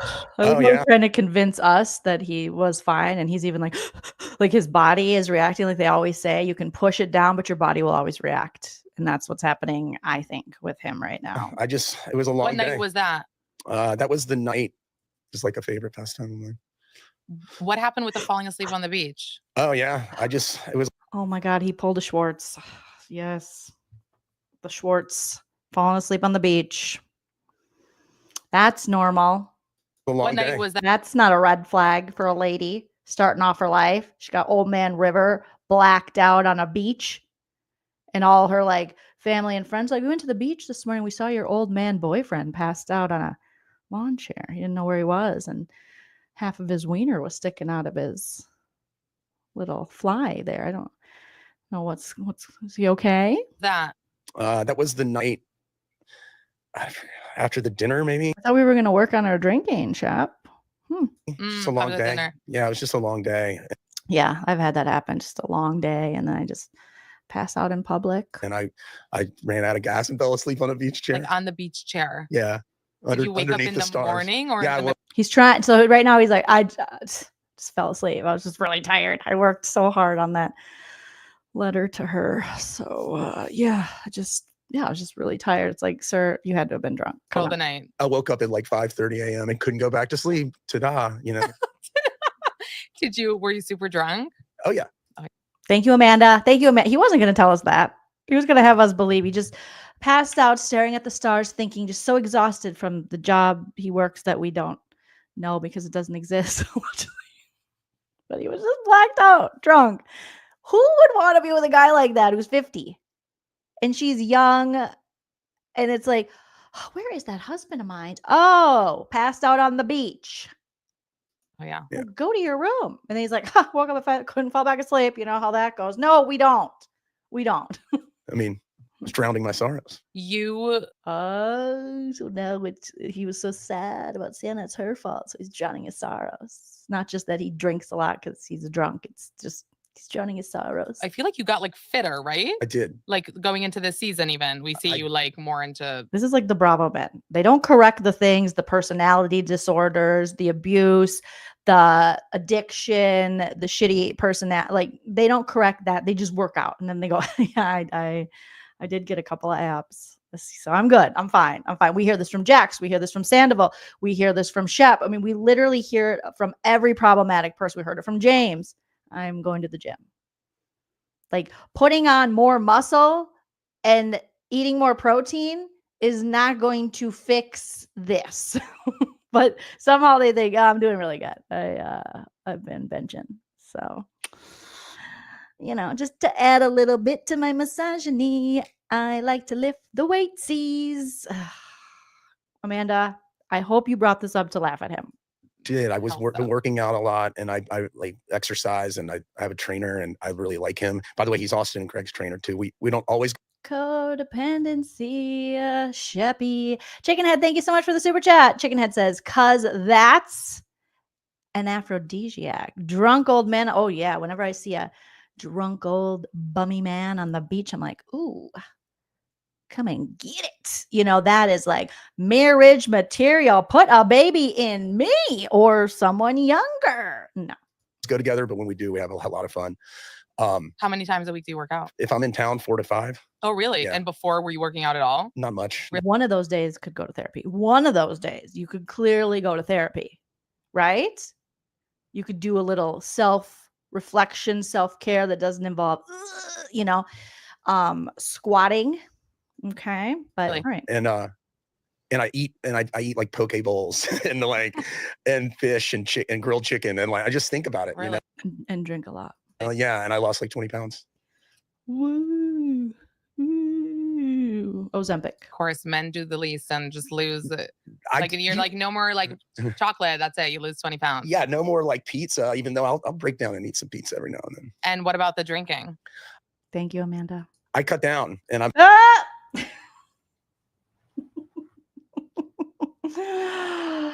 Oh my God, you lied to me. You said you cut down on your drinking. You lied to me because you passed out on the beach. Return of the drunk. This I'm is, happy to say that. It's not a perfect landing. sir, just call it a day. Okay? Call it a day. Join the sober squad. Join my team. Old habits die hard, Not really. and but I'm hard on myself. I don't think so.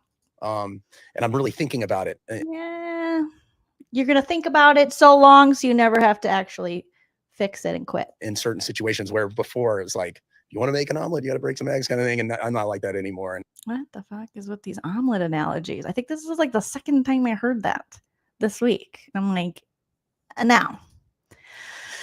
Leslie said therapy won't help Shep at this point. I mean, it would have to be some intensive,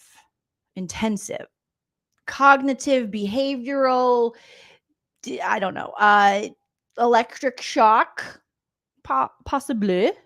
Maybe he could get like a hysterectomy or something. and I still fuck up. I fully understand We know.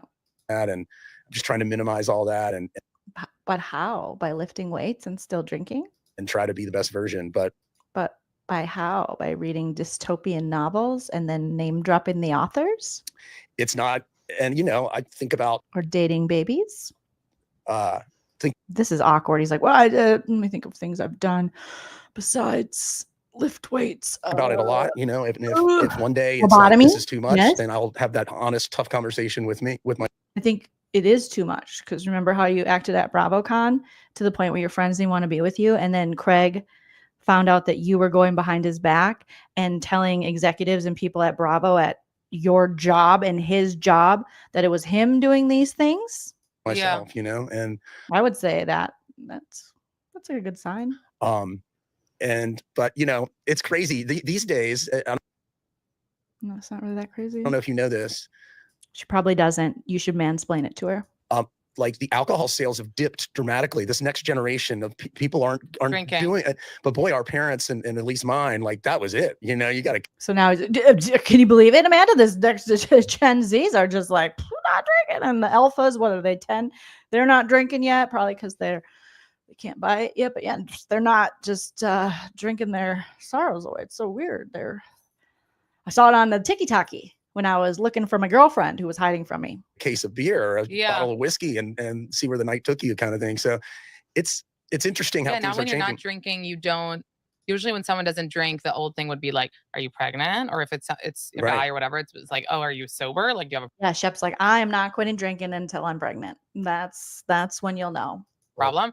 Now it's like so many people just order a soda. And they're California sober. The California sober Yeah. or whatever. So it's interesting the tide is turning in that way. And I was talking about this. I feel like she just rolled her eyes like she's over it. Now it's like so many people just order a soda. and they're California sober. The California sober Yeah. or whatever. So it's interesting. She's like, I wasn't talking about that. I was like literally just talking about people drinking a soda, but he always has to add a substance to it, or like weed. And it's like, no, some people just order sodas. No. The tide is turning in that way. And I was talking about this to my friend who's sober. I've got a few friends that are sober. That's a sign. They were the most fun guys. Like Were how do I say it?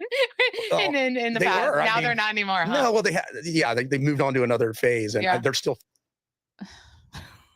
You can't possibly be fun without being drunk, according to Shep. This is literally like high school mentality. funny as hell. But we just had some wild times. Somehow I'm sober and people pay me to tell jokes on a stage and be funny for their night out. But what do I know? What do I know, Shep? Like, it's just not a possibility. If you're sober, you're fucking lame and you're not fun anymore. Okay, cool story, bro. And I was like, what happened? Like, I don't remember our parents' friends, like people talking about them.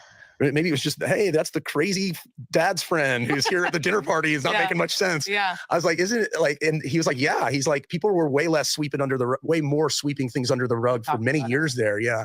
I'm just happy that it's being talked about. And Craig talked about it on the show. Yeah. I mean, I follow, like, John Mayer talks about it a lot, and a lot of Josh Brolin. Ew, gross. Gag me with a meth pipe. John Mayer. We're referencing. I mean, that's on brand for him to reference John Mayer. Gag me with a spoon. Ugh, gag me with a spoon. Everyone here very stoned? I think so. I think they're very stoned. I follow John Mayer, the great philosopher. John Mayer, the mental health advocate. John Mayer. Okay. Like Brad Pitt. Like there's all these. Brad Pitt. Are we gonna really bring up Brad Pitt right now with what he's being accused of? Okay. He's gonna listen. I thought he was well read, and the only sober people are people who talk about John Mayer, Josh Brolin, and Brad Pitt. Talk about a circle jerk of abuse and weirdness. No, thank you. Oh my God, Shepherd's pie. No. Oh, right. Yeah, they're all kind of sober. It's pretty wild. Yeah. Yeah. And Are you afraid you wouldn't Bradley have Cooper?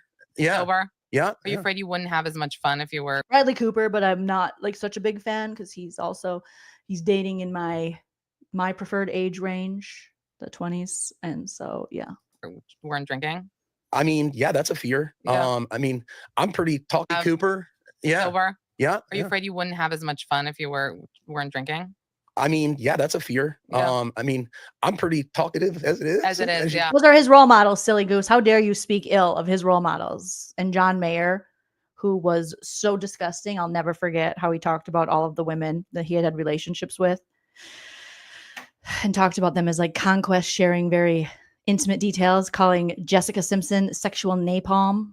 It's like, and I hate to break it to John Mayer, as tall as he is, if he didn't have the guitar and the songwriting, Jennifer Love Hewitt would have never had sex with you, and thus Your Body is a Wonderland would have never been written, and Jessica Simpson wouldn't give you the time of day. But I digress. And see, so yeah, I mean, maybe it's a thing where I've been thinking when I'm home, at least, Hey, like, Yeah. take like 6 days off twice a month, and just like totally just. these are my favorite people. I'm just to take a couple days off, and then it's not a problem. But when you are drinking, Shep, you're passing out on the beach and being a drunk fool, or you're at your work event, BravoCon, harassing people, lying on your friends, and being so erratic that your guy friends who are erratic themselves don't even want to be seen with you. But sure, take 6 days off. I think Teacher B says hate John Mayer. I think that's like the general consensus is like John Mayer sucks, right? My mom she was taken to a concert by one of her friends, and she goes, I'm gonna see this guy named John Mayer. And I was like, oh, okay. Because her friend really likes him, and that's, that's totally fine. I'm not judging. I was judging. But she was like, oh, it was good. But Nana didn't know one song. I was like, did he play the Body is a Wonderland? Or duh, fathers be good to your daughters, which I think is so creepy. He doesn't even have kids. And he's singing a song about fathers, and he doesn't even know how to treat women. But he's Andy Cohen's best friend, so yay. Chill Is it out. just drinking when you go Yay. out? Yeah, I Is don't the drink problem? by myself. Oh, at home. okay, Yeah. okay. Yeah. So it's just going out. And it's less being in then. bars, Yeah. a lot. Yeah. And which is easy to do in Charleston, especially when football season's happening, stuff like that. I know it's wild. I started being a workout girly. It happened Yeah, I just like it, especially when there's football. You gotta go to the bars. first, and the parts cost insurance. This guy, he's like, yeah, it's easy to go to the bar in Charleston and watch the foosball. With all 44. And use code NOTSKINNY at checkout for 15% off your order. Is this the life you could have imagined for yourself? Like being Well, 44. 45. Wait, you turned 45? Yeah, I'm 45. When'd you turn it? Girl, he's gonna be 46 soon. September. Mm-hmm. Oh shit. Yeah. Okay. Is this okay? So this was my life for many years. Well, When did you start filming? When you were how old? 33 started filming. Wait, that is literally insane. Southern Charm is on for, I can't do the math, 15. 12. Well, it's been 10 seasons, but it's taken 12 years to film all those because Because Whitney keeps falling off chairs, and they're like, we can't keep just filming Whitney falling off chairs. Isn't he like one of the producers or something?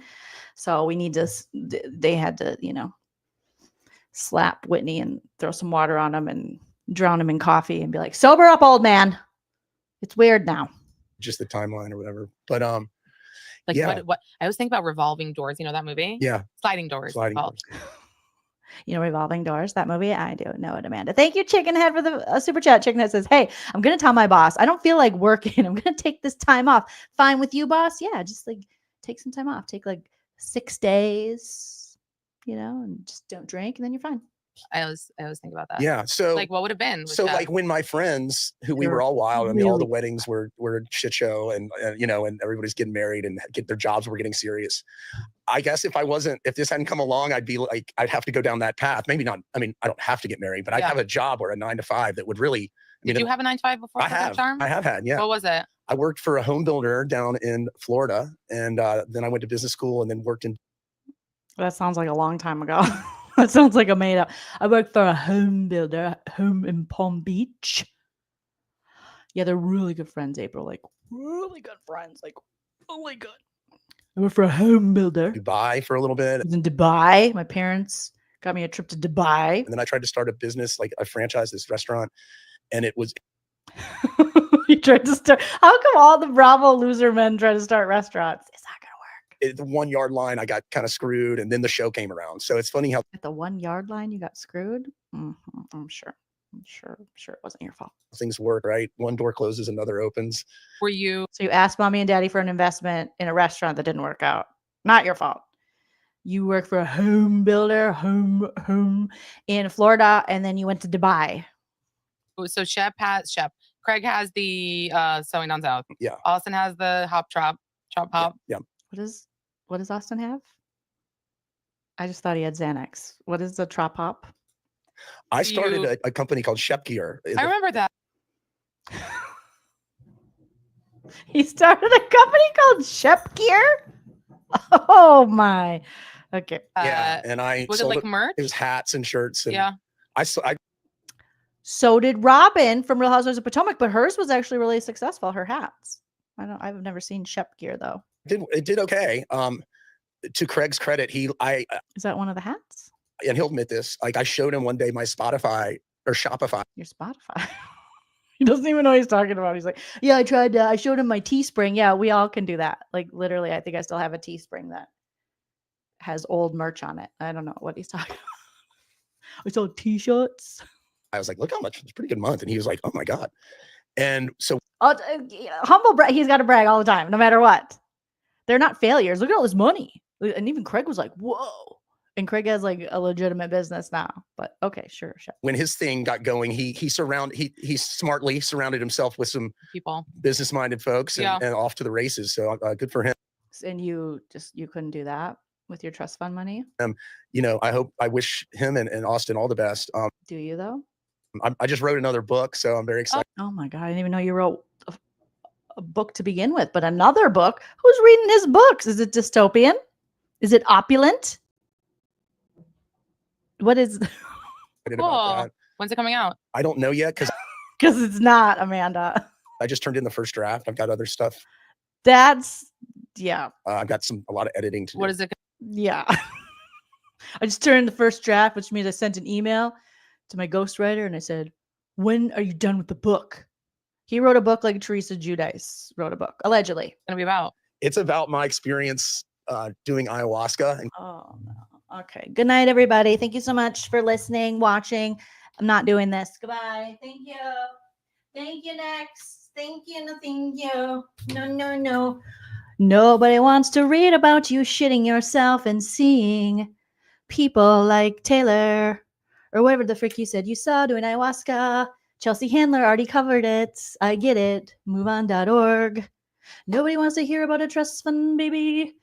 During Project 2025 and an oligarchy. Talk about ayahuasca and figuring out nothing only to come home and be drunk again. Nobody wants to hear about it. Allegedly. What the fuck? Of course. It's about ayahuasca. In Costa Rica and what led to it and the aftermath. So can you give us like a tease? Like what led to it and what's the aftermath? Doesn't know. Well, I mean, doing it is crazy. It was just so funny. It was like White Lotus. Were you by yourself? Yeah, it was like a little White Lotus-y, right? Like you were surrounded by people you didn't know with different pasts, You got jacked off by your brother. Different opinions. Your mom was there doing lorazepam. Your dad was getting investigated for money laundering. and Is it angles. scary? Are you anxious going into these things? No, because I mean, I've done a lot 'Cause I love drugs. of psychedelics. So I've been to some weird places, and so it helped me I was at a Grateful Dead concert with Andy Cohen, allegedly. Oh my God, you guys. Heather, yes, why don't you date Heather Gay? She actually writes books. I don't think she has a ghostwriter. I think she really writes some. So she can show you how, so you can fire your ghostwriter. Allegedly. Chicken Head, thank you for the super chat. It's shorter than Sheena's book. Oh God, I forgot Sheena has a book. Everybody has a book. Everyone can do it. White Lotusy, I hate it, right? Katie, you wish you could write like Mike White. Please stop. Sorry, it's not like it's Mike. Yes, because there's drugs and family jackoffs, allegedly. Okay. because it was pretty wild, some of the visions I had, and I write all about them, and because I had a journal next to me, and I mean, you should see the journal. It's like it's absolutely nonsense. No, my gibberish. God, this is giving me anxiety. No, but I did 4 nights in a row. That's what you're supposed to do. What? Yeah. So are you ever not Yeah, tripping all during day. those? During the day you're not tripping. Yeah, you're doing like yoga and breathing exercises. Very, very kumbaya. And then ayahuasca at night. And then everybody shares their experience, which was fascinating, absolutely fascinating, and also very eye-opening and revelatory because there's so much trauma and pain in this world. You have no idea. Like, I am the luckiest SOB on earth. Was one of my takeaways. I'm sorry. I left. Sorry, did he just say I there's so much trauma and you have no idea? A lot of people have trauma, Shep. So you think Amanda doesn't know that there's so much trauma in the world? You have no idea. I did ayahuasca with people for 4 days. We shit ourselves and I heard all their stories. And I have no trauma. Clearly, I'm fine. I am a functioning member of the society. I have no issues. cry in my arms the next day because, and I mean, you should see the journal. It's like it's absolutely nonsense. No, my gibberish. God, Right, this is April, giving me please stop. anxiety. No, but I did 4 nights in a row. That's what you're supposed to do. What? Yeah. So are you ever not Yeah, tripping all during day. those? During the day you're not tripping. Yeah, you're doing like yoga and breathing exercises. Very, very kumbaya. And then ayahuasca at night. And then everybody shares their experience, which was fascinating, absolutely fascinating, and also very eye-opening and revelatory because Everybody knows. there's so much trauma and pain in this What? world. You have no idea. Like, I am the luckiest SOB. What? Why did someone tell us? We need William Sheprose III to tell us there's so much trauma and pain in the world. So much trauma in the world, baby. Yeah, feel your pain. So much trauma in the world. Okay. Thank God Shep told us. I had no idea. Did you guys know? I had no idea. I thought it was all opulent. Be on earth. Was one of my takeaways. So one of his takeaways was like, wow, I really am a privileged prick. Wow, I really am a very lucky trust fund baby who gets everything I want with very little work.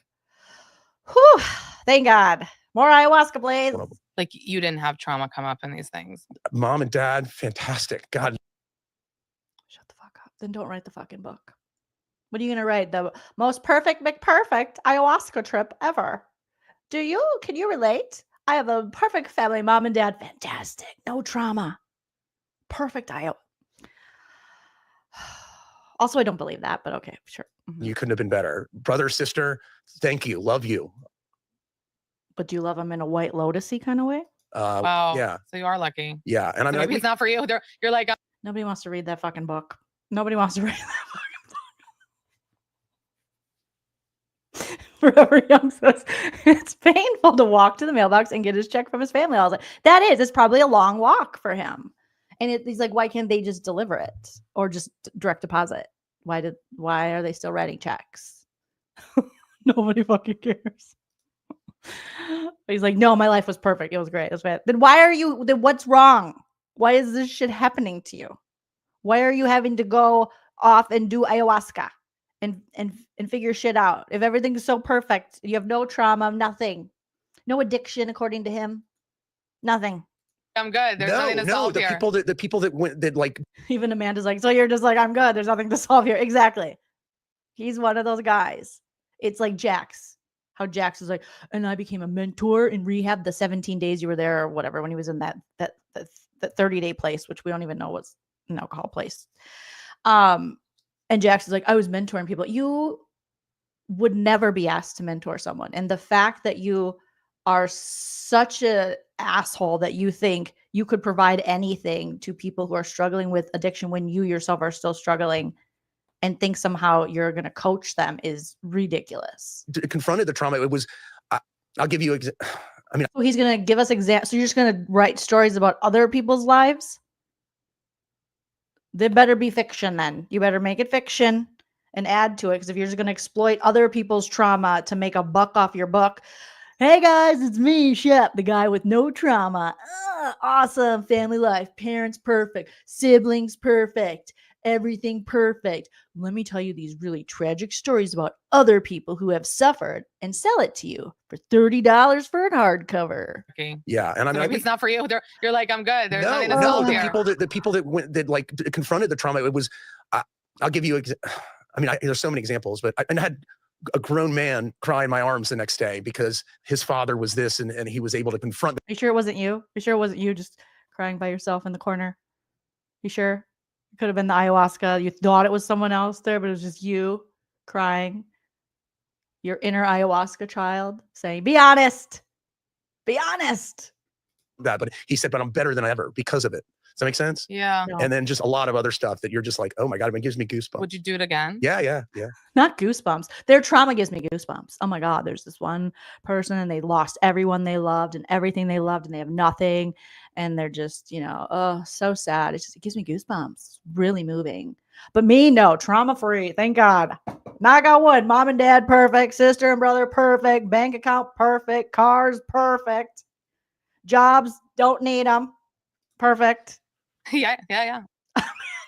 I hope Amanda, she is really sleepy because he's boring, or she got high before this interview to deal with him because she's like, yeah, that's okay, cool. Better than ever because of it. Does that make sense? Yeah. And then just a lot of other She gave him this with the eyes like the 1-2 look over. stuff that you're just like, oh my God, it gives me goosebumps. Would you do it again? Yeah. Yeah. And so the title is After the First Night. The working title of his shitty book is called After the First Night. This is 2025 in America. This is what America was founded on. These kind of privileged fucks with no talent who benefit from the patriarchy and under an umbrella of white supremacy and think they did something. Yet they've done nothing. Yep, here we go. Very clever. After the first night. Working title. After the first night? First night of doing ayahuasca, I took 4 cups. Of course, I was there for drinking too, like over. He probably took other people's cups. It should have been like the ayahuasca I stole from people with real trauma by William Shepherd Rose III. Overdoing it with excessive behavior. Because you're an addict. Yeah, I took all the ayahuasca. I just grabbed everybody's cup. I didn't care. It was mine. They asked you to drink 2, and then they said the bar is open. So after the 4th, I knew Wait, this is shots of ayahuasca? Yeah, it's little.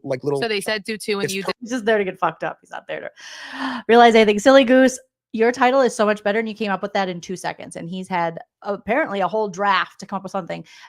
Rich dude cosplays with the pores.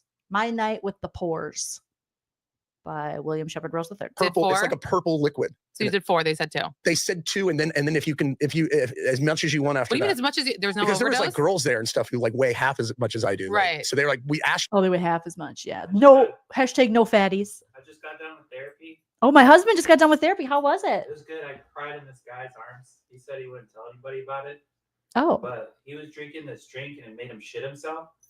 So like as I was hugging him, like he just was having like these wet farts. wet And I'm farts. sure like Were they Southern Charm? Wet farts? They sounded. Did they southern. sound like they were from Charleston? Yeah. Did the man have any trauma of his own?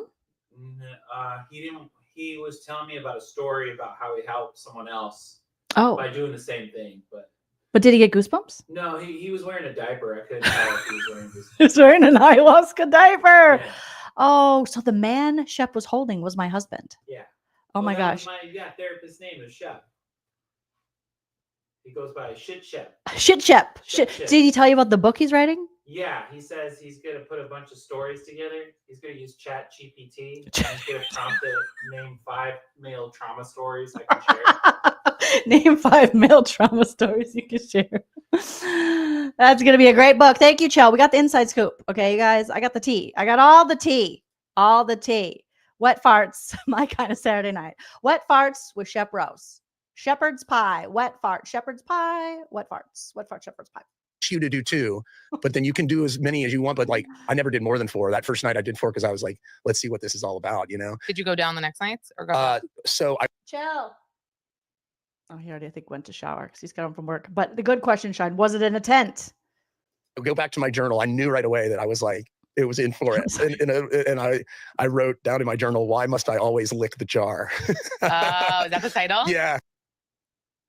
He's really impressed with himself. And I wrote down in my journal, why must I always lick the jar? Because you're an addict and you can't get enough. Overconsumption. And you think everything is for you. There's lots of reasons you lick the jar. Why must I always lick the jar? Why must I always shit in the jar? Yeah. And do you like it? I did. No, we don't like it. We don't like it. We don't want to read your no trauma story where you exploit other people's trauma that gives you goosey bumps. No. Still. Yeah. It's You can get fucked up and say it's therapy. Winnie the Pooh with the honey pot stuck in his Yeah, head. yeah. Don't ruin Winnie the Pooh. Don't bring Winnie the Pooh into this, or Christopher Robin, or Eeyore. Back up. Or Tigger. Leave him alone. Yeah. Why must I always lick the jar? Yeah. Do we have an answer? Because he's a drunk. I have another answer that it's what does it mean to follow your heart? I wrote down follow on my That doesn't answer her question. chest and drew an arrow to my heart. I was all When you were tripping? Oh my Yeah. Jesus. and I Wow, how profound. was like, what Get it is it? tattooed now. I know, I thought about it. You I don't should. have any. And do it upside down to the follow, like Point it to your dick. Follow the herpes. right there. Do what With the you way do- I drew it. Do what you drew. Yeah, I was thinking about that. Even Amanda is trolling him. Do it. Do what you drew when you were really high. Do it. Yeah. What did you have? Follow your heart, a big arrow to your heart or your dick? You should do that. Do it. Get attached. Get it permanently on your body. You can't remove it. Do it. smaller. Yeah. Like commemorate it. It's like inside my nipple. Inside his nipple. I can't. You could have having someone take a picture. Do you have a picture with it on you? No. No, because it doesn't With exist. with the thing you drew. What I wrote? Yeah. Yeah, no, it washed away. I sweated and Oh, stuff. Yeah. okay. Oh my God. Pissed on it. I sweated because I was getting goosey bumps from everyone else's trauma. Not me. Great parents, great sister, great brother. White Lotus season 3, and yeah, great, bank account. Great times, really. the anxiety this brings me, like I could never. Well, yeah. So yeah, I had some. And you're like a nervous person. Like your leg Yeah, shakes all the I'm time. always like this. I'm a live wire. So you're like a nerve, your leg shaking all the time. I think I did read somewhere that he has ADHD, and so it makes total sense because I'm a leg shaker, like fidgeter and things. So that probably makes more sense. Is it anxiety? No, it's jitter? hereditary. Oh, okay. My whole mom's side of the family. Hereditary. I thought I read he had ADHD. Maybe I was wrong. It would make sense. I feel like, not to bring us ADHD people into his world, but I pick up some things from Okay, so him. it's not like you're a nervous person. No. You're chill with I some just shakes. always have to move. Always have to move. Yeah, ADHD. Did girlfriends textbook. ever? What do you mean ADHD textbook? Have you been diagnosed? I thought I read he was diagnosed, but who knows? Get annoyed with you? Oh yeah, about that? especially when I sleep because I'm like a jittery Oh my sleeper. God. Yeah. Gotta Okay. Taking it be ADHD, away from ayahuasca right? for a minute. Okay. Came up on my Instagram the other day ADHD is on the after show. hereditary. You were If most likely, if you have ADHD, one or both of your parents have ADHD. You got it somewhere, in a lot of ways. But what did he say? Why do you say textbook? Okay, I digress. verbose Yes. about Saw that. did you regret it?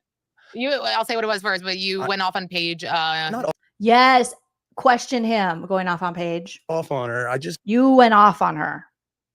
You said her stupid little show, her podcast that makes her an actual living, among other things. Just saying she should have come. You went off on her business as a businesswoman, as a woman making her way in the world and being successful and not doing ayahuasca and shitting himself and talking about having no trauma while being a trust fund baby. But okay. Come to the trip. Yeah, People and I were- should have said it. I mean, you get your point across when you're calm, right? No, you shouldn't. You shouldn't have an opinion about it either way. What she should be doing in her relationship and showing up for. Southern Charm is not Paige's show. Summer House is Paige's show. Her and Craig had their own agreement, whatever, and she can do whatever she wants. And for you to then rip on her work that's very successful and try to mansplain what you think she should be doing on your show when you're just getting drunk and blacking out and passing out on beaches, or putting, putting your friends or other people in danger at BravoCon. I mean, I was just a little fired up. Of course, this was fresh off of Craig. you mean a little fired up? Shut up. You shouldn't be fired up. You shouldn't have this big of an opinion or emotion about Paige. I just, After the you're not even a good friend to Craig. I can go on and on because you're not even a good friend to Craig. It's not like how Amanda or Sierra are with Paige or Hannah, where they're actually like friends and stick by each other and have this bond. You guys fall out over like beer and blacking out, and you won't go to the bar with me to watch the game. So it's not like you're doing it because you really like love Craig. breakup, and, Oh, so you were a little angry for him. yeah, and I No, you weren't. was just like, look, I mean, You're just angry at women. Jealous. they're both on a channel and they've done very well for themselves, and Oh, hey, jealousy. Hey, jealousy. Hey, jealousy. Shep, you should remember that song. You're old like me. Hey, jealousy. Gin Blossoms. That's you. Right now, they did very well for themselves. You could do well for yourself without your parents' help, without mommy and daddy's help and grandpa and grandma's help. But you choose not to. You choose to just like get high and draw on yourself and pretend you're writing a book. they dated, and I was happy for them. I just wish that I got to know her a little better, you know. And Why would she want to get to know you? You don't even like women. And you're gross. And you don't date anyone that she could like relate to. Because she's, what is Paige, like 32 now or something? Ay. Why would she want to get to know you? You're awful. You and Austin have been awful to those women and to Paige and talk so much shit. Why would she want to know you? And Don't you no, didn't get not really. No, in the 2.5 years? Yeah, she's smart. She's not going to be by him. Why would she want to be by old drunkard? Old man River, old man Judger, old man misogyny. No, thank you. exactly. How many times have you hung out? Once or twice. Yeah. She's got boundaries and she is sparing herself from having to put up with you. Even Craig didn't want to hang out with you. Really? Yeah. With Austin, did she hang out with him more? Well, I mean, he did come on Summer House and then shit on her friend Sierra and played her. So I think she got her fill hanging out with him too. Oh no, I thought Not so. according to him. But then they I saw them on a TV. I've seen them hang out. Winter House, Summer House, one of the two or both. But Austin was like a total dick in the way he treated Sierra. So why would she want to hang out with these losers again? had the drama. Here's the other thing. Craig and Austin were on Winter House and a little Thank you. Yes. bit of Summer Right. House. So Right. I get, if you want to say that, Yes, we're going to say that. Because there were seasons of television shows in which they hung out, in which she watched Austin treat her friend shitty. Why would she want to hang out with the Cabbage Patch Boy? want to say If that, you want to count that, if you want to say that, that's fine. If you want to say that's fine, I want to say, sir, you're getting really upset over something so stupid that doesn't affect you in any way what Paige does. It's so crazy. I bet you he's all for legislating women's bodies too. He's like, and she wants bodily autonomy. It's like fucking insane. These bitches are crazy. Ugh.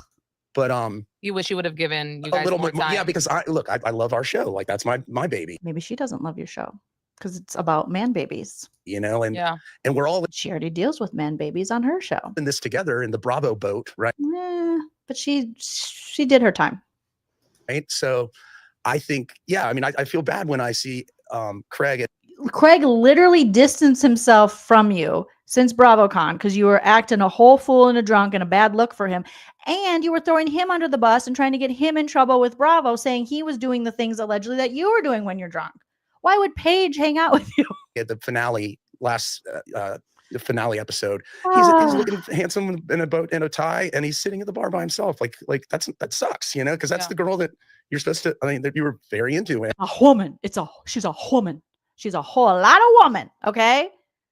She's not. She's a little petite, but she's a whole lot of woman, not the girl.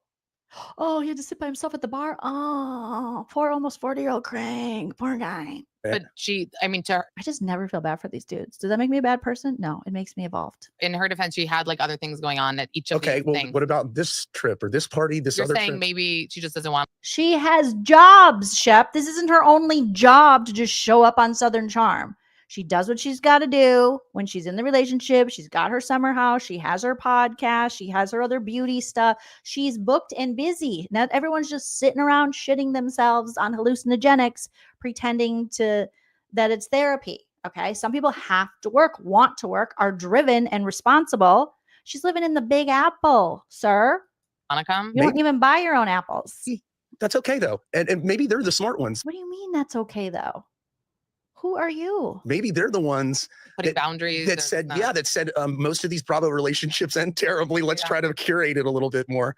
What about, okay, so some commenters were saying, you're saying this about Paige, but Audrey did come. Okay, well, Audrey's not a TV star who's made a lot of money and gotten a lot of perks for being you were on talking Bravo. about the fact that she's. Oh, so you're going to dictate as just someone on a separate show what Paige needs to do for her perks and her salary. I'm pretty sure Paige and her manager and her contracts, she figures out herself. She doesn't need drunkoid, misogynist, or whatever your name is, Shep, to tell her. Like, how dared this fuckface be like, well, I think she gets a lot of perks and she gets a good salary. What are you, Elon Musk? Like, what is wrong with you? You think you can just ask people and tell people what they need to be doing in their job that you know nothing about? Oh my gosh, the entitlement in this prick. It's a Bravo. Yeah, well, yeah, and so like. And so the same. I gotta hear that one more time because I just. Well, Audrey's not a TV star who's made a lot of money and gotten a lot of perks for being. Oh, made a lot of money. Why are you counting her money? And what are these perks? She does her job.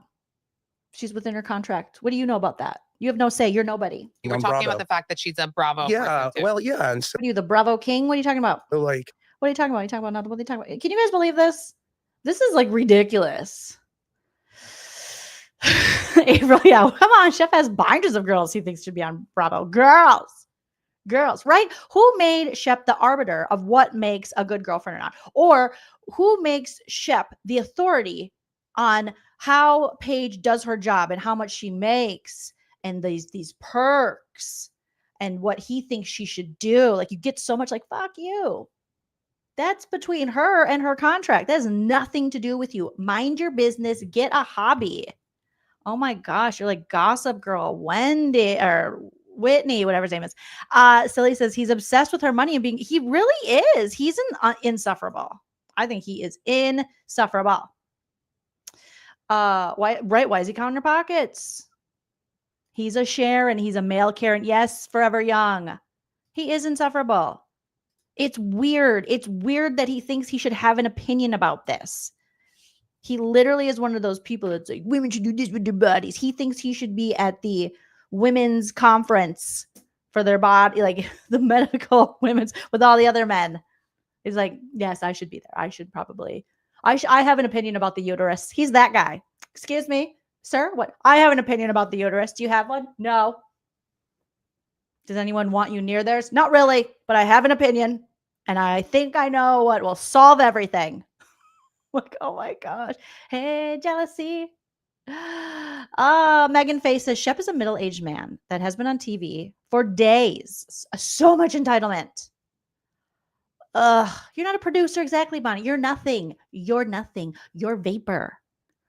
Like Ariana is like, you're nothing. We got to play the Ariana clip. I need some like lady empowerment in here, okay? I lost all my mojo. So my friend. The thing that makes my friend then. Get your mojo back, my friend. Once I turned 40, I was like, this can't be the rest of my life. I regret every moment that I stood up for you, defended you, supported you. You're worth nothing. And I want you to feel that deep in your soul. I want you to hear those words coming from the mouth of the woman that stood by you and loved you. Oh, yes, I need that. You're worth nothing. Shep. Oh my God. Who told you you could have an opinion about this? You weirdo. Yes. I saw, yeah, he's nothing better to do with his time. Like Megan Face is saying, Paige deserves to have her independence. She's totally independent from this dude. And someone mentioned trad wives, and yes, he definitely would want something like that. Yeah. Okay. Well, Audrey's not a TV star who's made a lot of money and gotten a lot of perks from being you were on talking Bravo. about the fact that she's a Bravo. Yeah. Well, yeah. And so like. And so the same you would say about like Gaston. He's not paid by Bravo. Yeah. I mean, see. That's your point. And that's a choice. And you know, Cameron's husband is an anesthesiologist. He didn't want to be on TV. Why are you talking about Cameron? Huh? It's just a little crush. But he's an anesthesiologist? I didn't know that. Doing a lot better than you there, Sheppy boy. You brought Taylor on TV. I did. And she was now, great. She was great. She's now on the show. Yeah. Do you sometimes think about that like she came in as your girlfriend and kind of is her own? That's fine. Yeah. Oh, that's fine. Thank you for giving her permission to just be her own. And that's fine. And if it's not according to you, nothing happens because nobody cares. Because I guarantee you Bravo wouldn't have her around if they didn't think that she brought something. Yeah. Yeah, we know. Did you think it was a good idea? Like, how'd you feel about Olivia leaving the show? Well, there was just not that much more to beat that horse with. You know? I wish we had 50 Olivias instead of you. There's not much to beat that horse with. You know what I mean? You are so gross. But yeah, it's nothing against Paige. And I'd like to say, like, I've never said a bad word about Paige. You did. You put down her talk show. We've watched you and Austin through the years shit talk Paige and Craig's relationship. You would get boners talking about how it wasn't, how it was dysfunctional and, oh, Craig's not getting this and, oh, Paige and, oh, da-da-da-da-da. So miss me with you've never said anything. You have. And either has anyone in the cast that I can. You did too much ayahuasca entitled Nepo Boy. That I know of. I don't follow all these blogs and all these. Or Trust Fund Baby, whatever. Same. You follow the blogs. You follow the blogs. Hi, Teddy. Instagram sites. And Instagram sites. Okay, old man. Reason number 1,264. That's Sienna. Too young for you. You're too old for her. You called it an Instagram site. It was just, and I'm not the only one who felt that way, by the way. And that goes for. Yes, you and Cabbage Patch Face Austin. Who cares? Up and down the food. Whitney, Patricia, no, lorazepam popper, no. Who's associated with our show, like not those people who treat women like shit. No, like we wish that we got a little more because you know that equals views. No, that equals authenticity and like.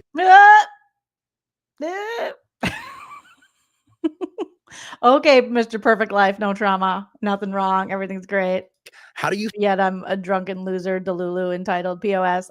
Feel about each other, and like we got it from Craig, God bless him. And God bless him. We got it from Craig. Who you can't say. And he was, and I thought it would be interesting if she went on like a girls' lunch with. Shut the fuck up with your girls' lunch. Mind your own boys' lunch. You can't even get along with your bros. You guys can't even have a successful lunch. I just thought it'd be interesting. We didn't want to see that. I don't need to see Paige having a girls' lunch. She had her little friendship with Madison. When she would see Craig, she doesn't have to dance for you. Weirdo. The girls on our show known Craig and be like, hey, tell us your opinion because I never heard hers.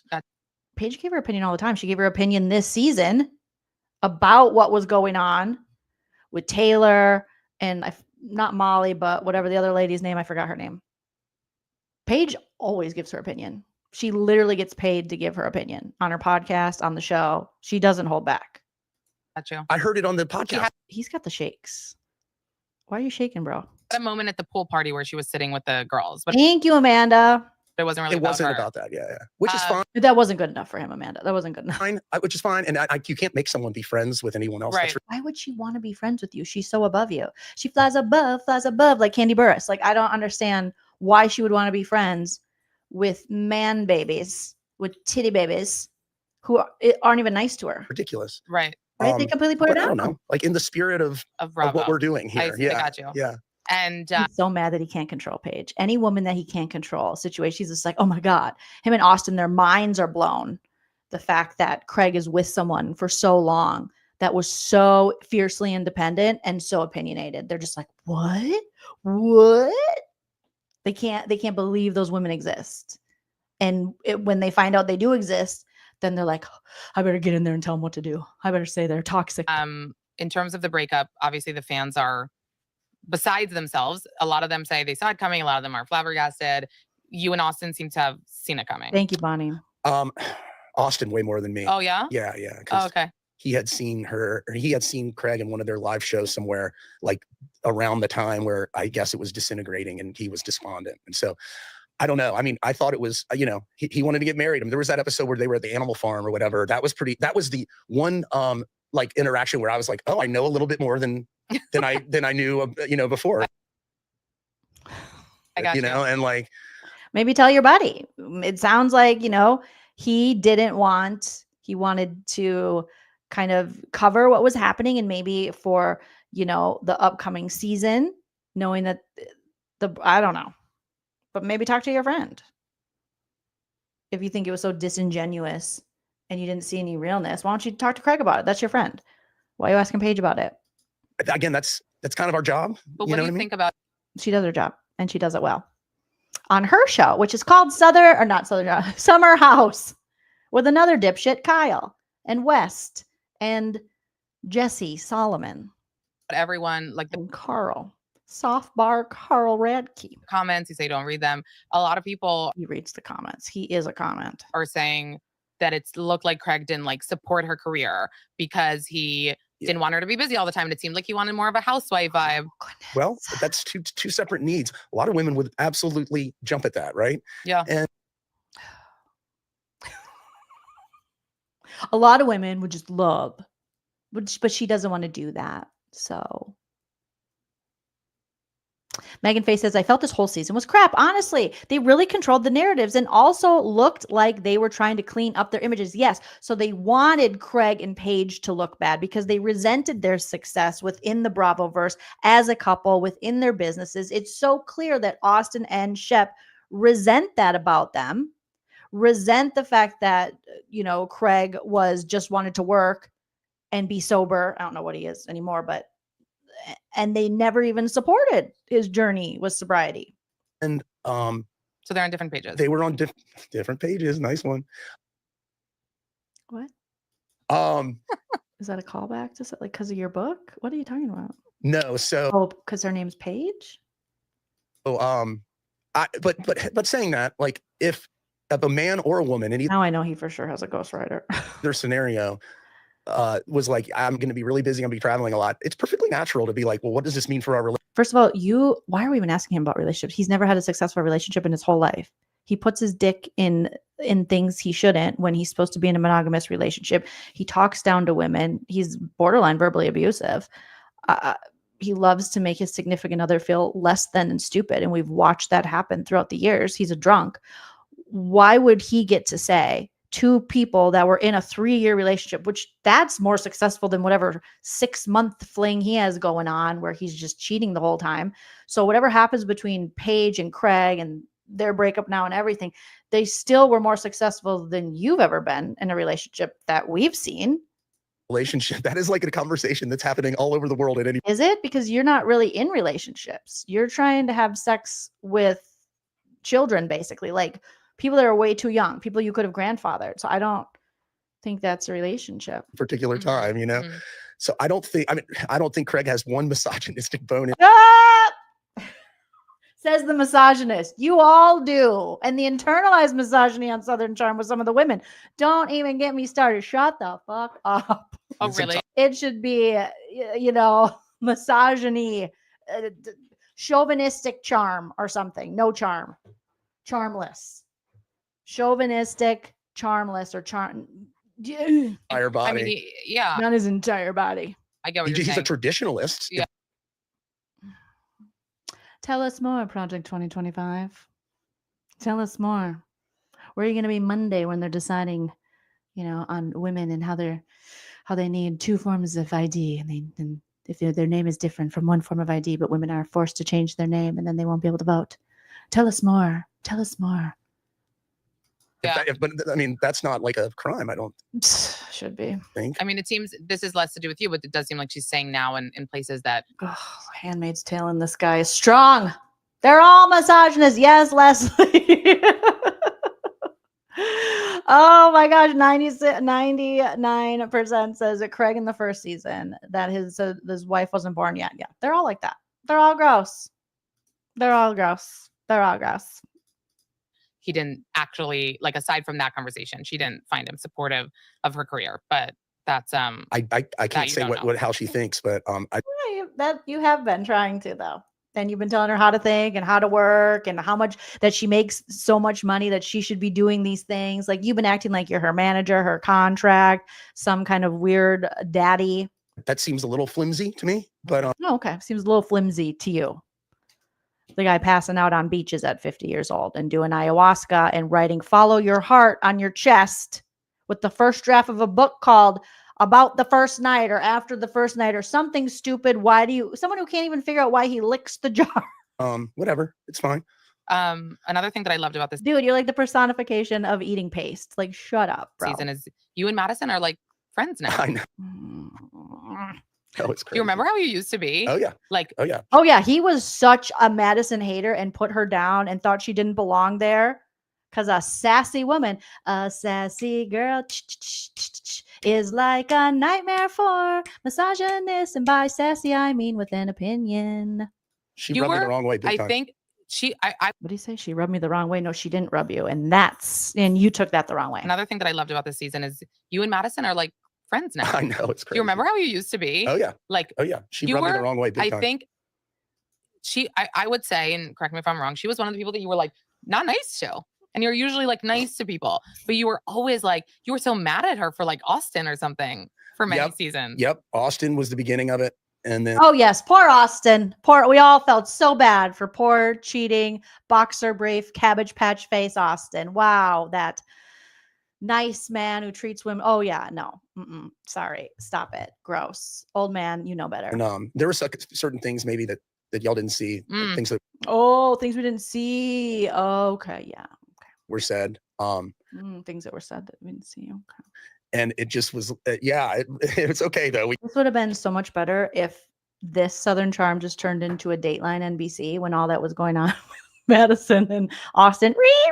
That would have been amazing. But here we are. Okay. Kind of decided, if you can't beat them, join them kind of situation. And first of all, and secondly, I was like, I think you need Madison because people are fans of her. People like her more than they like you. So, and you're all about the ratings and people like you. So you're just using her. Cool. I pulled her aside and I was like, hey, like, I know like your personality is to be a little confrontational. Are you?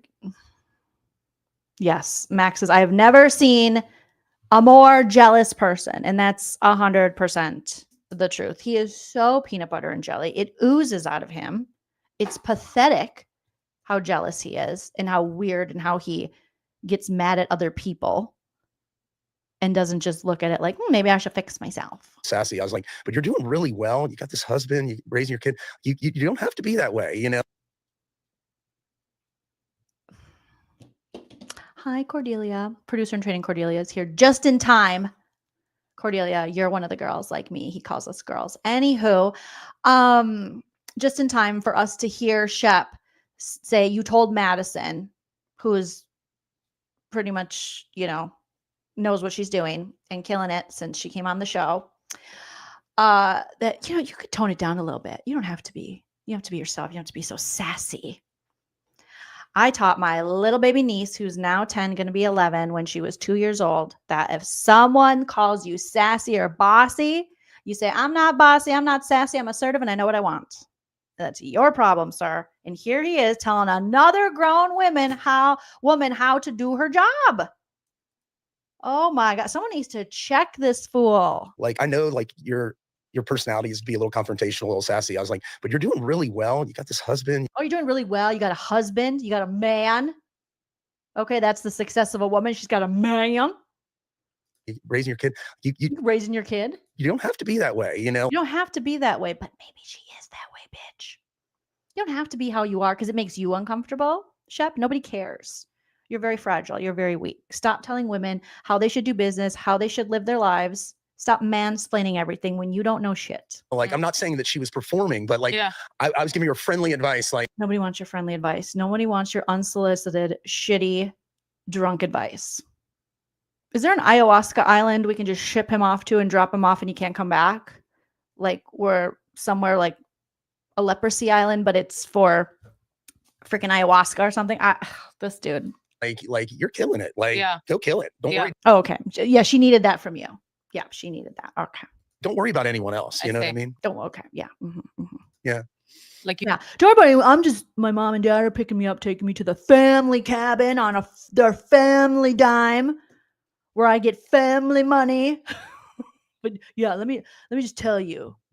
And Madison was someone who came into the show and she actually had a job. She was a part of like the working class, wasn't privileged like this prick.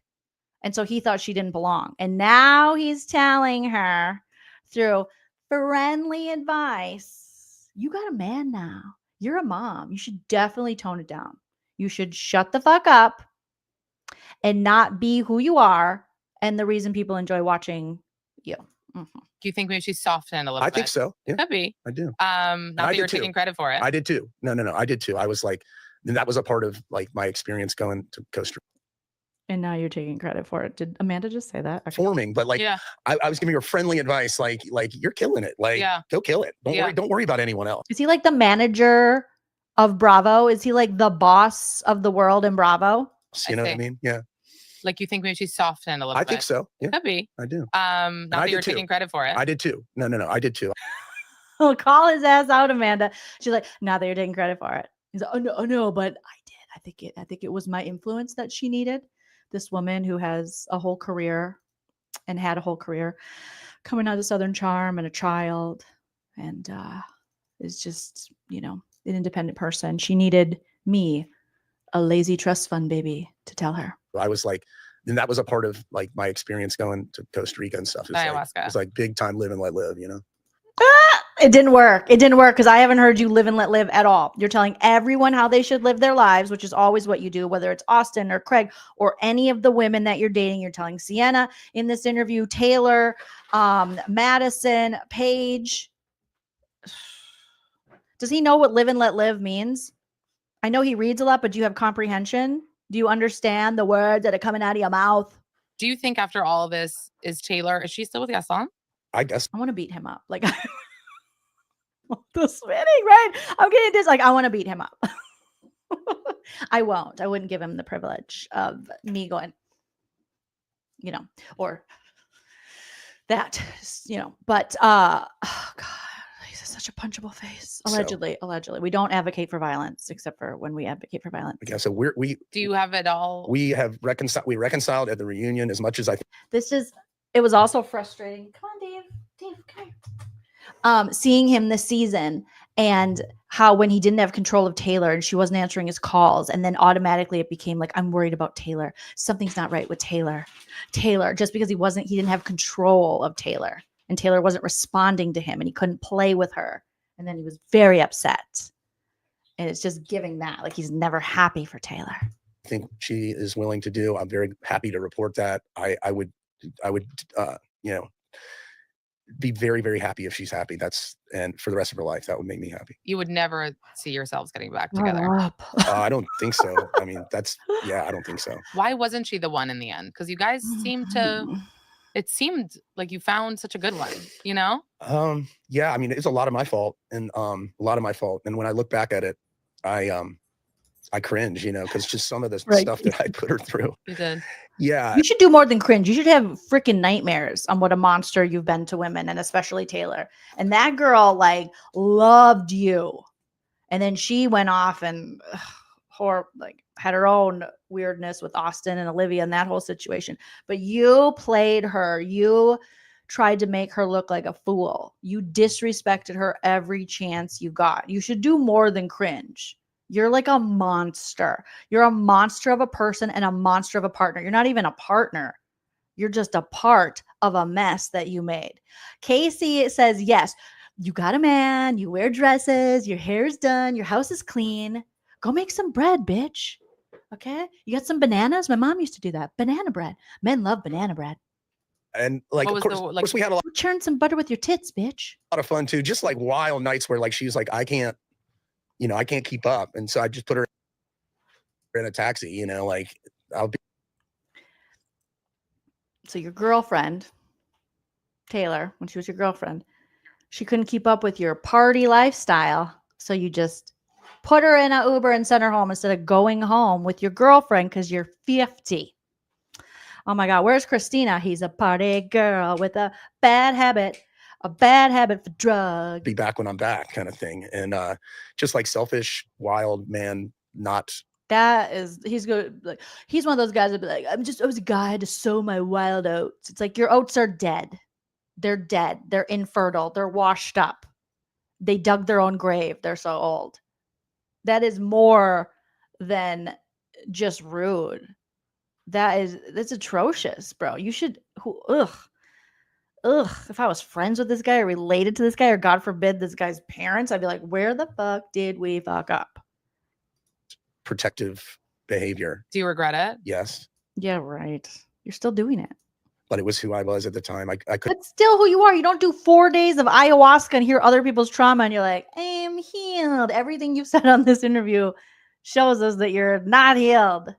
And you've learned nothing. You just got higher and older. And be reasoned with, honestly. Yeah. And I thought it was all again an omelet breaking eggs. I was like, whatever. I hadn't been in a relationship in a very long time. Yeah. So yeah, and I mean, I fully admit, like, if the version of myself over the past year, who knows what would have happened, because I came close to popping the question. That's for sure. Do you think if you came to her right now and said, in between putting your dick where it didn't belong, you just had a ring? You're like, hold on. Ladies, I'm cheating with the things I'm doing. I gotta pop when were you gonna pop the question? You were cheating on her and disrespecting her and treating her like shit and putting her in cabs because she couldn't drink as much as you and do as much Coca-Cola Classic. What are you talking about? I did an ayahuasca. This is him putting this out there. Like, see, I was a good guy. I was gonna make her what's the word they use? I was gonna make her not an honorable woman, but what's the word? This perimenopause brain fog is killing me sometimes. But okay, Christina's here. Yay, I know. There's a party girl with a bad habit for drug. An honest woman. He's like, I was going to make her an honest woman. I was still going to cheat on her and possibly give her multiple STDs. But I was going to put a ring on it. Good trip. Yeah, I don't think that would be smart. Not smart, but is there a world in which you think she would say, okay? I don't think so. Really? Yeah. I feel like she'll always have like love for I hope so. Because he's a sentient bottle of X-ray. Yes, and even that's too good for him. That's how I feel. But do you think she let go of the anger? I think time will bring that. What? Taylor should be stabbing him. What do you mean? And it usually does. Do you have any jealousy about her? Of course he does. No, just concern, It's jealousy, but he's masking it as concern for Gaston. I want her to be happy and if you want it, you don't want her to be happy because when you were with her, you did everything to make her unhappy. So I hate when those guys say that. Like when Tom Sandoval's like, but I loved her, but you didn't love her because everything you did to disrespect her showed us that you didn't love her. And then everything you said about her after the fact and how you acted in the cover up showed us that you probably never loved this person. You don't know what love is. I want to know what love is. You don't know. You can't say, I want her to be happy. No, you don't, because you had the opportunity to be a respectful person that she trusted and assist in making her happy. And all you did was make her life a living hell, sir. And I want her to be fulfilled with this jizz. Okay, stop it, Jolene. That's inappropriate. And all those things. Yeah. Molly. Even he doesn't believe that. Molly is doing Molly too? Sir, that's too many drugs. Did it go anywhere? I can't believe Molly is like, Shep is, it's like, Molly, you're too smart. You're too smart. Shep is just Whitney. Okay? A little kiss. Without the hair dye. Yeah. A little smoochy. Yeah, we had a couple fun times shortly. You don't deserve her. She's a beautiful model who Whitney fat shamed. Ugh, Whitney. Ugh. After the finale, and then I went to Europe for a month and a half, and Mommy and Daddy were like, "We don't pay for you to go to Europe." Wasn't terribly communicative. What? But that's what you're mad at Sienna about, not being communicative enough with you when you're pounding your Chipotle after your workout and talking to her like on FaceTime, and she's like, "Ew, I've never seen the elderly eat." Why not Molly? I don't know. She's too old. She's too fat. Whitney says she's fat. Shep thinks she's old. And she's opinionated and she's too talented. She's too smart. It's competition. Looking. He can't boss her around, tell her what to do. She's into you. She's a cute. He doesn't care. He doesn't want people that are into him. He wants people he can control, be mean to, cheat on. People he can flex his words. That's egregious. It's opulent. She's funny. She's smart. He doesn't want someone who's funny. He's not funny. That's competition. Well, but then when I came back, like she was seeing someone else, and thank God, girl, please don't do this to yourself. Which is fine, right? And it just didn't materialize. But I think the world of her, and she's so funny, so self-deprecating, so honest. I love that. All these things, yeah. Yeah, she's like way above you. You don't deserve her. Yeah, hit the like if you haven't already, please. Sally, when is this over? Hurry up. Scene with Craig at like Nobu or something. That was with his that was Sally and Craig. A late dinner with his business manager. Oh, okay. Yeah. So it wasn't anything like that. Nothing. I almost chimed in. I saw that post and I was like, Shep, this isn't what you do. Stay. That is what you do. And he almost was like, I almost called Sally and I was like, listen, you got into the show, you own a home, you have a pool. Some of it needs to be remodeled, sure, but just keep your legs closed. The F out of it. And here I am stepping all in it with the page stuff. But I didn't say anything.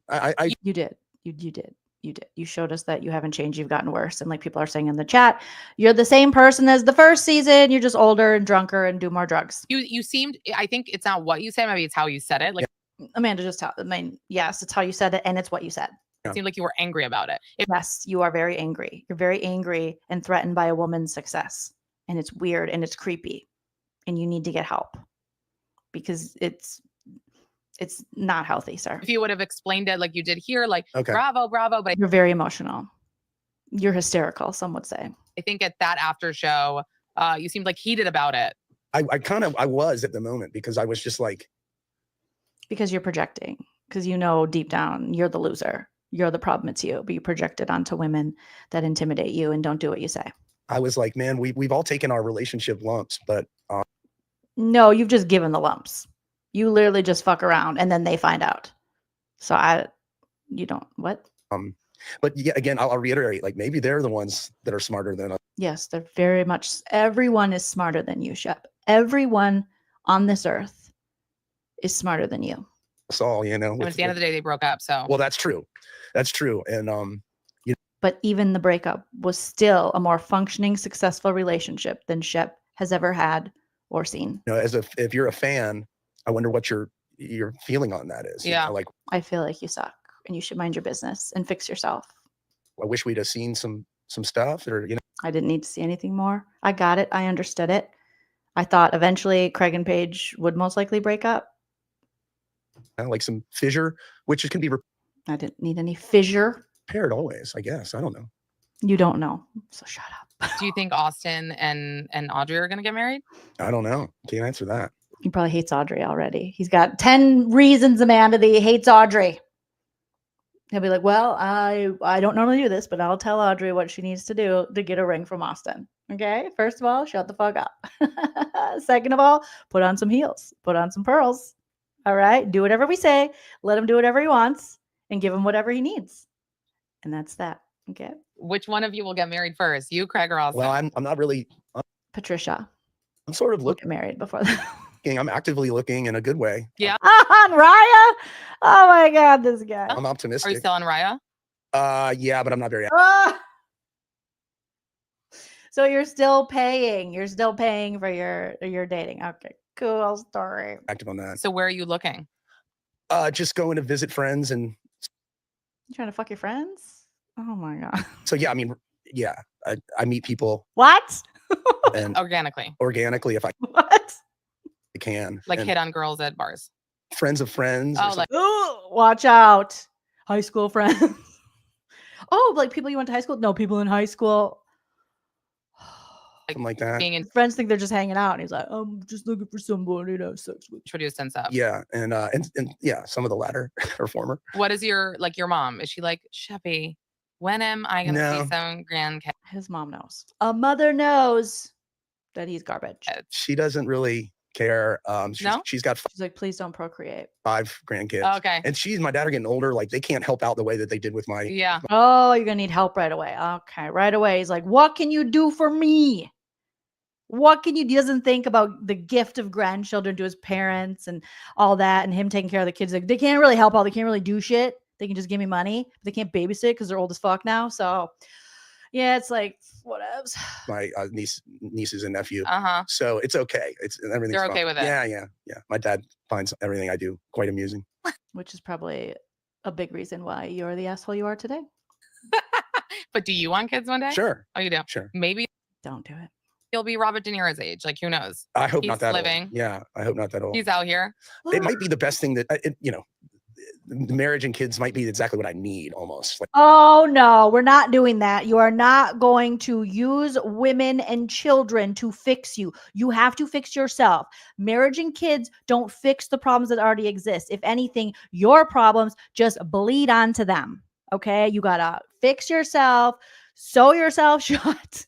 Fix your own wounds. You can't be just bleeding out on everybody. I hate dudes like this. We're like, I think that's what I need is that like marriage and family and that responsibility, and that will make me better. No, women and children do not exist to make you a better person or to make you be the man you should already be. You weirdo. You're so weird. like talk about like a mechanism to keep you honest and keep you focused. What? Husbands and fathers cheat and lie all the time. This is not going to just all of a sudden, oh, I have this wife, I have these kids. I must be honest. I've never been honest a day in my life. I've been spreading STDs all around Charleston, allegedly. And now I look at this baby and I think, keep your dick in your pants, Shep. That's not how it works. Focused on something other than yourself and chasing your own whims and Yeah. happiness.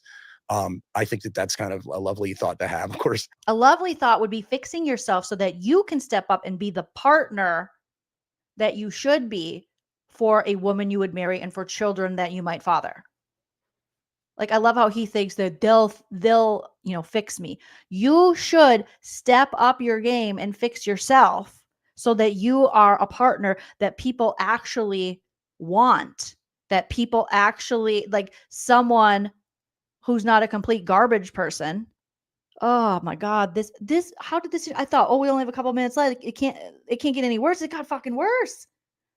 He wants to have like a wife and kids to fix himself. It's a lot of work. I'm not saying it's just like a state of mind, Yeah. but I think I can't drop him off at my parents' house. it could be incredibly rewarding in so many different ways. So you're looking. Yeah. Bitch, do the work. Do the work, you fragile, weak, hysterical, emotional man. Do the work. You monster. Fix yourself so you can be a good spouse and a good father. Ugh. Okay. This is what freaking these kind of men think, though. They really think, no, I can just do whatever I want, be a shitty ass person, then eventually have to settle down. And then a woman has to put up with all your bullshit, and your kids have to deal with all your bullshit. It's so gross. And this is how generational trauma just keeps going. How you pass down your bullshit to completely innocent people. Well, girls, Shep is single. Oh, stop it, Amanda. Stop it. And it's women. And Shep does not deserve a lady friend until he fixes Sheppy. He's a looking. Okay, please, nobody come after me. I'm really just trying to be I'm coming after you. You suck. honest and say how I feel. This is horrible. Okay. Wait, come after you in what way? I don't know. Whatever I you're said just over the scared. It was horrible. yeah. Just in gen- I'm going to drag you to hell and then lock the door and keep you there and go, Satan, I brought you a good one. Good on the devil's stomach. general disclaimer. Yeah, don't like attack me on No, the street, please. I don't know. I can't promise. No, Like- do you ever get attacked in the No, I do have police grade mace that I've been looking to use it. And you got a very maceable face. Okay. no. In fact, I almost get zero negative encounters. Everyone's I would negative encounter you. Yeah. very happy in I person. feel like to see me. negativity just is online. Yeah, you it's know? just I can take it real life. it's like interviews with athletes. It's like when they say something real, everyone gets pissed off. But when they give you a canned answer, everyone gets pissed off that they're not saying something real. Yeah. You know what I mean? No, that's not what it is. We don't think you're being real. We think you're being a misogynist piece of shit who needs to work on himself. I mean, You can't win, you can't lose. Amanda's so tired. What's the saying? can't win for losing. No. She's like, no, dumbass. Yeah, but Shep just makes everything like more like fancier. You can't win for I'm an losing. enhancer. Thank you for coming on, You're an enhancer. Uh-huh. Shep. I would describe you as a shriveler. I That was want my to talk to you pleasure. for years, honestly. Yeah? Like since fucking 20 what? Nah, what? Amanda's like, yeah, I want to talk to you forever since what, 20? Okay, Are you goodbye. being on many shows? Paige new boyfriend? Oh, she wants to know. What do you think about? I've only seen what you've seen, which is Mhm. like pictures of like in a like a blurry picture of Yeah. somebody holding hands. I'm like, Yeah. I'm sorry, that doesn't mean much to Yeah. me. And but The bar is so low for this fuckface that he's been able to get to this big ass age and still act like this and be like this. Ugh, by the way, if she finds happiness, please Yeah. find happiness. shut up. I agree. Doesn't need you to tell her to find happiness. I always say this, like when people get divorced or break up, I'm happy. It's better. It's What, good. you want to Yeah. continue a charade? Yeah. Even if it's for one person, it wasn't. For one person, maybe it was. Oh, so you get your last digs in at Page. So it was a charade. It was a charade, a charade for, for Paige, but not for Craig. Craig was really in it. Poor Craig. Poor Craig. He was hurt so bad by this woman that he loved, and he loved her independence and how he would talk about her feisty Italian ways. But yes, it was a charade. Just one last dig at a successful woman who doesn't do what you say. We see you, fuckface. You know, in like whatever, like non-TV TV, if people ending a relationship, it's probably because it fucking wasn't good. and when So you get let's be happy for blindsided, them. it's the worst. And Craig, and I think Your blindside's the worst. I would know. I was stalking a very, very young girl and being creepy and talking about her freckled lips. Craig felt blindsided, but he's handled it really, really classy. He's not blindsided. Okay. You yourself even said that Austin saw them. Do you not remember the words that come out of your mouth, sir? Sober up. You literally just said Austin saw them and there was issues and everything wasn't as good. So there's no way he was blindsided because you yourself just fucking told us that you guys saw Craig or Austin saw him at like a taping or something and you could tell things were up, and you guys have been judging him since the beginning of their relationship and saying that it's not all, what they're putting it out there to be. Ugh. But yes, poor Craig is blindsided. And I'm proud of him for that. And Oh my God. Just what we need. One asshole being proud of another. Again, we all have a TV show to make. Who knows who's gonna say this and that. But again, that's fine. Like everybody needs to take a deep breath and realize. The more he says, it's fine. It's not fine. He goes, it's fine. Like he's white knuckling it. He's just like, everything's fine. It's not fine, Shep. You got to get to Ayahuasca Island stat. That it's been 10 seasons now. Like I'm gonna say, I've got to put my opinion out there. Otherwise, No, you don't. You literally do not have to have an opinion about Paige or the women or how they live their lives or how they do their job. That is not the opinion we're looking for. You do not have to comment on these women. You aren't in charge. You're not the boss. You're not the king of the world. The fact he's like, I have to do it. No one asked. It's all unsolicited. It's all unwanted. You're like those people that come up to your door and try to sell you shit. No solicitor. We don't want it. Stop. we don't have anything to do. Because he knows his opinions are shit. He's a garbage person. So he's like, hey guys, don't get mad at me. It's just, I gotta give my. No, you don't. Give opinions about yourself, your stupid friends.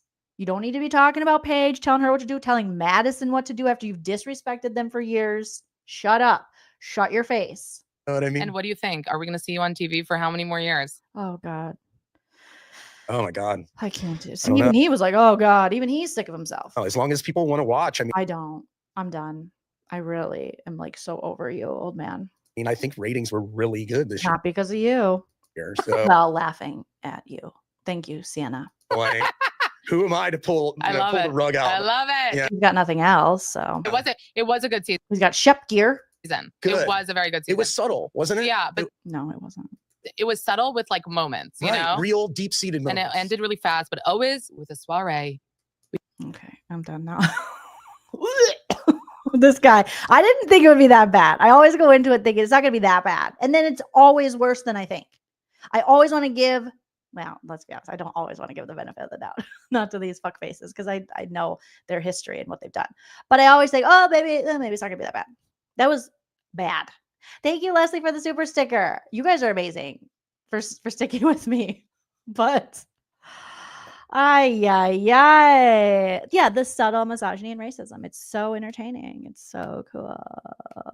It's so cool. Let's see what you guys are saying in the chat. Wanda Lee said, but that's why they like their women young. Their careers haven't begun yet, or it's such an early stage that these men, they don't see them as threats. Exactly. They feel like they're more moldable. They can tell them what to do. They're more naive to the world. They might put up with more because as we grow and as we know more, we tend to put up with less, and we tend to believe in ourselves more. We've been through some shit, not like Shep, who's perfect for parents, perfect brother, perfect sister, perfect bank account, perfect everything, perfect shutters on my house, perfect dog, little Craig.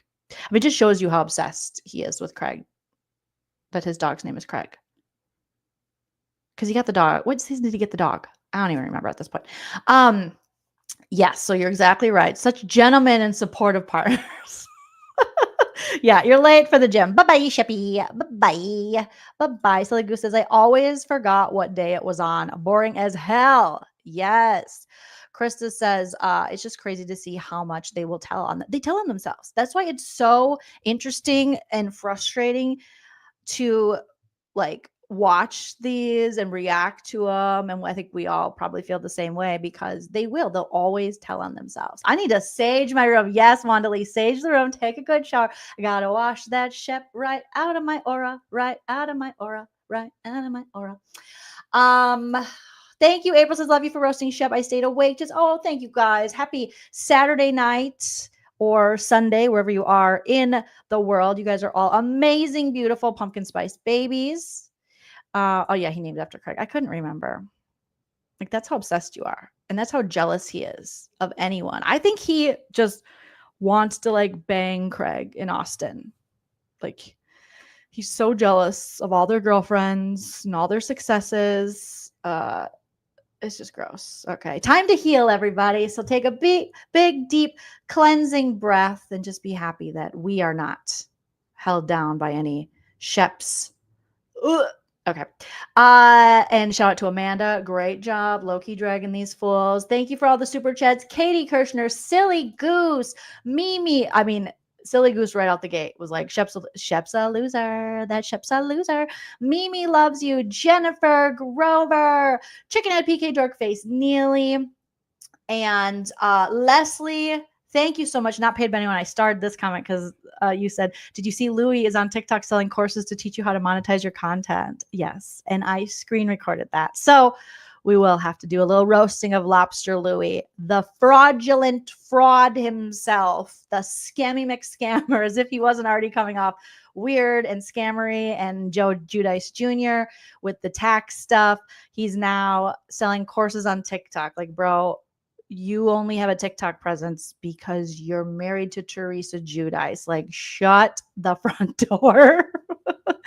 We're going to have to laugh at it. All right, you guys, smash that like on your way out. Don't forget to comment. I should have, because you guys just showed up and showed out when I said, let me know if you want me to roast Shep. Oh, here's one. Leave a comment and let me know. Tomorrow I might go live and, as we're getting more, as the Karen Reed retrial is about to start, even though it technically started. I mean, they're still in jury selection. But if you want me to roast the Michael Proctor testimony, because I've watched almost all the testimonies now of the original case, and I I would love to go back in and watch the Michael Proctor one, the lead investigator, the dipshit himself, and roast him up, because we're going to hear from him again in the retrial. But now we're going to hear from him as the man who was fired or dishonorably discharged or whatever as a trooper for the way he poorly, negligently investigated the Karen Reed case, or that whole crime scene and everything, the whole investigation that ultimately got charges on Karen Reed. So let me know. So if you want me to roast Michael Proctor, leave a comment after the video post and say roast Michael Proctor. And if I get 15, I'll do it instead of 25. If I get 15 comments that say roast Michael Proctor, I will go live tomorrow and we will roast some of his testimony, mostly cross-examination by Alan Jackson, because it's just too good. It's too good. So yes, thank you guys so much again. And if you're not already, follow me on social media at Joleen Lunzer on Instagram and the Tiki Tuki. But until next time, enjoy yourself, because it's later than you think. And I think I will play us out with some Don't Be a Dick by Hype Man Husband Shell. Don't be a dick, you're being a real dick. Stop being a dick, you're being a dick. Don't be a dick, that's what you're being right now. You need to stop, check yourself, and calm the fuck down. Don't be a dick, you're being a real dick. Stop being a dick, you're being a dick. The things that you do, you're obviously very hurt, and that's why I think that you're a big fucking jerk. Don't be a dick, you're being a real dick. Stop being a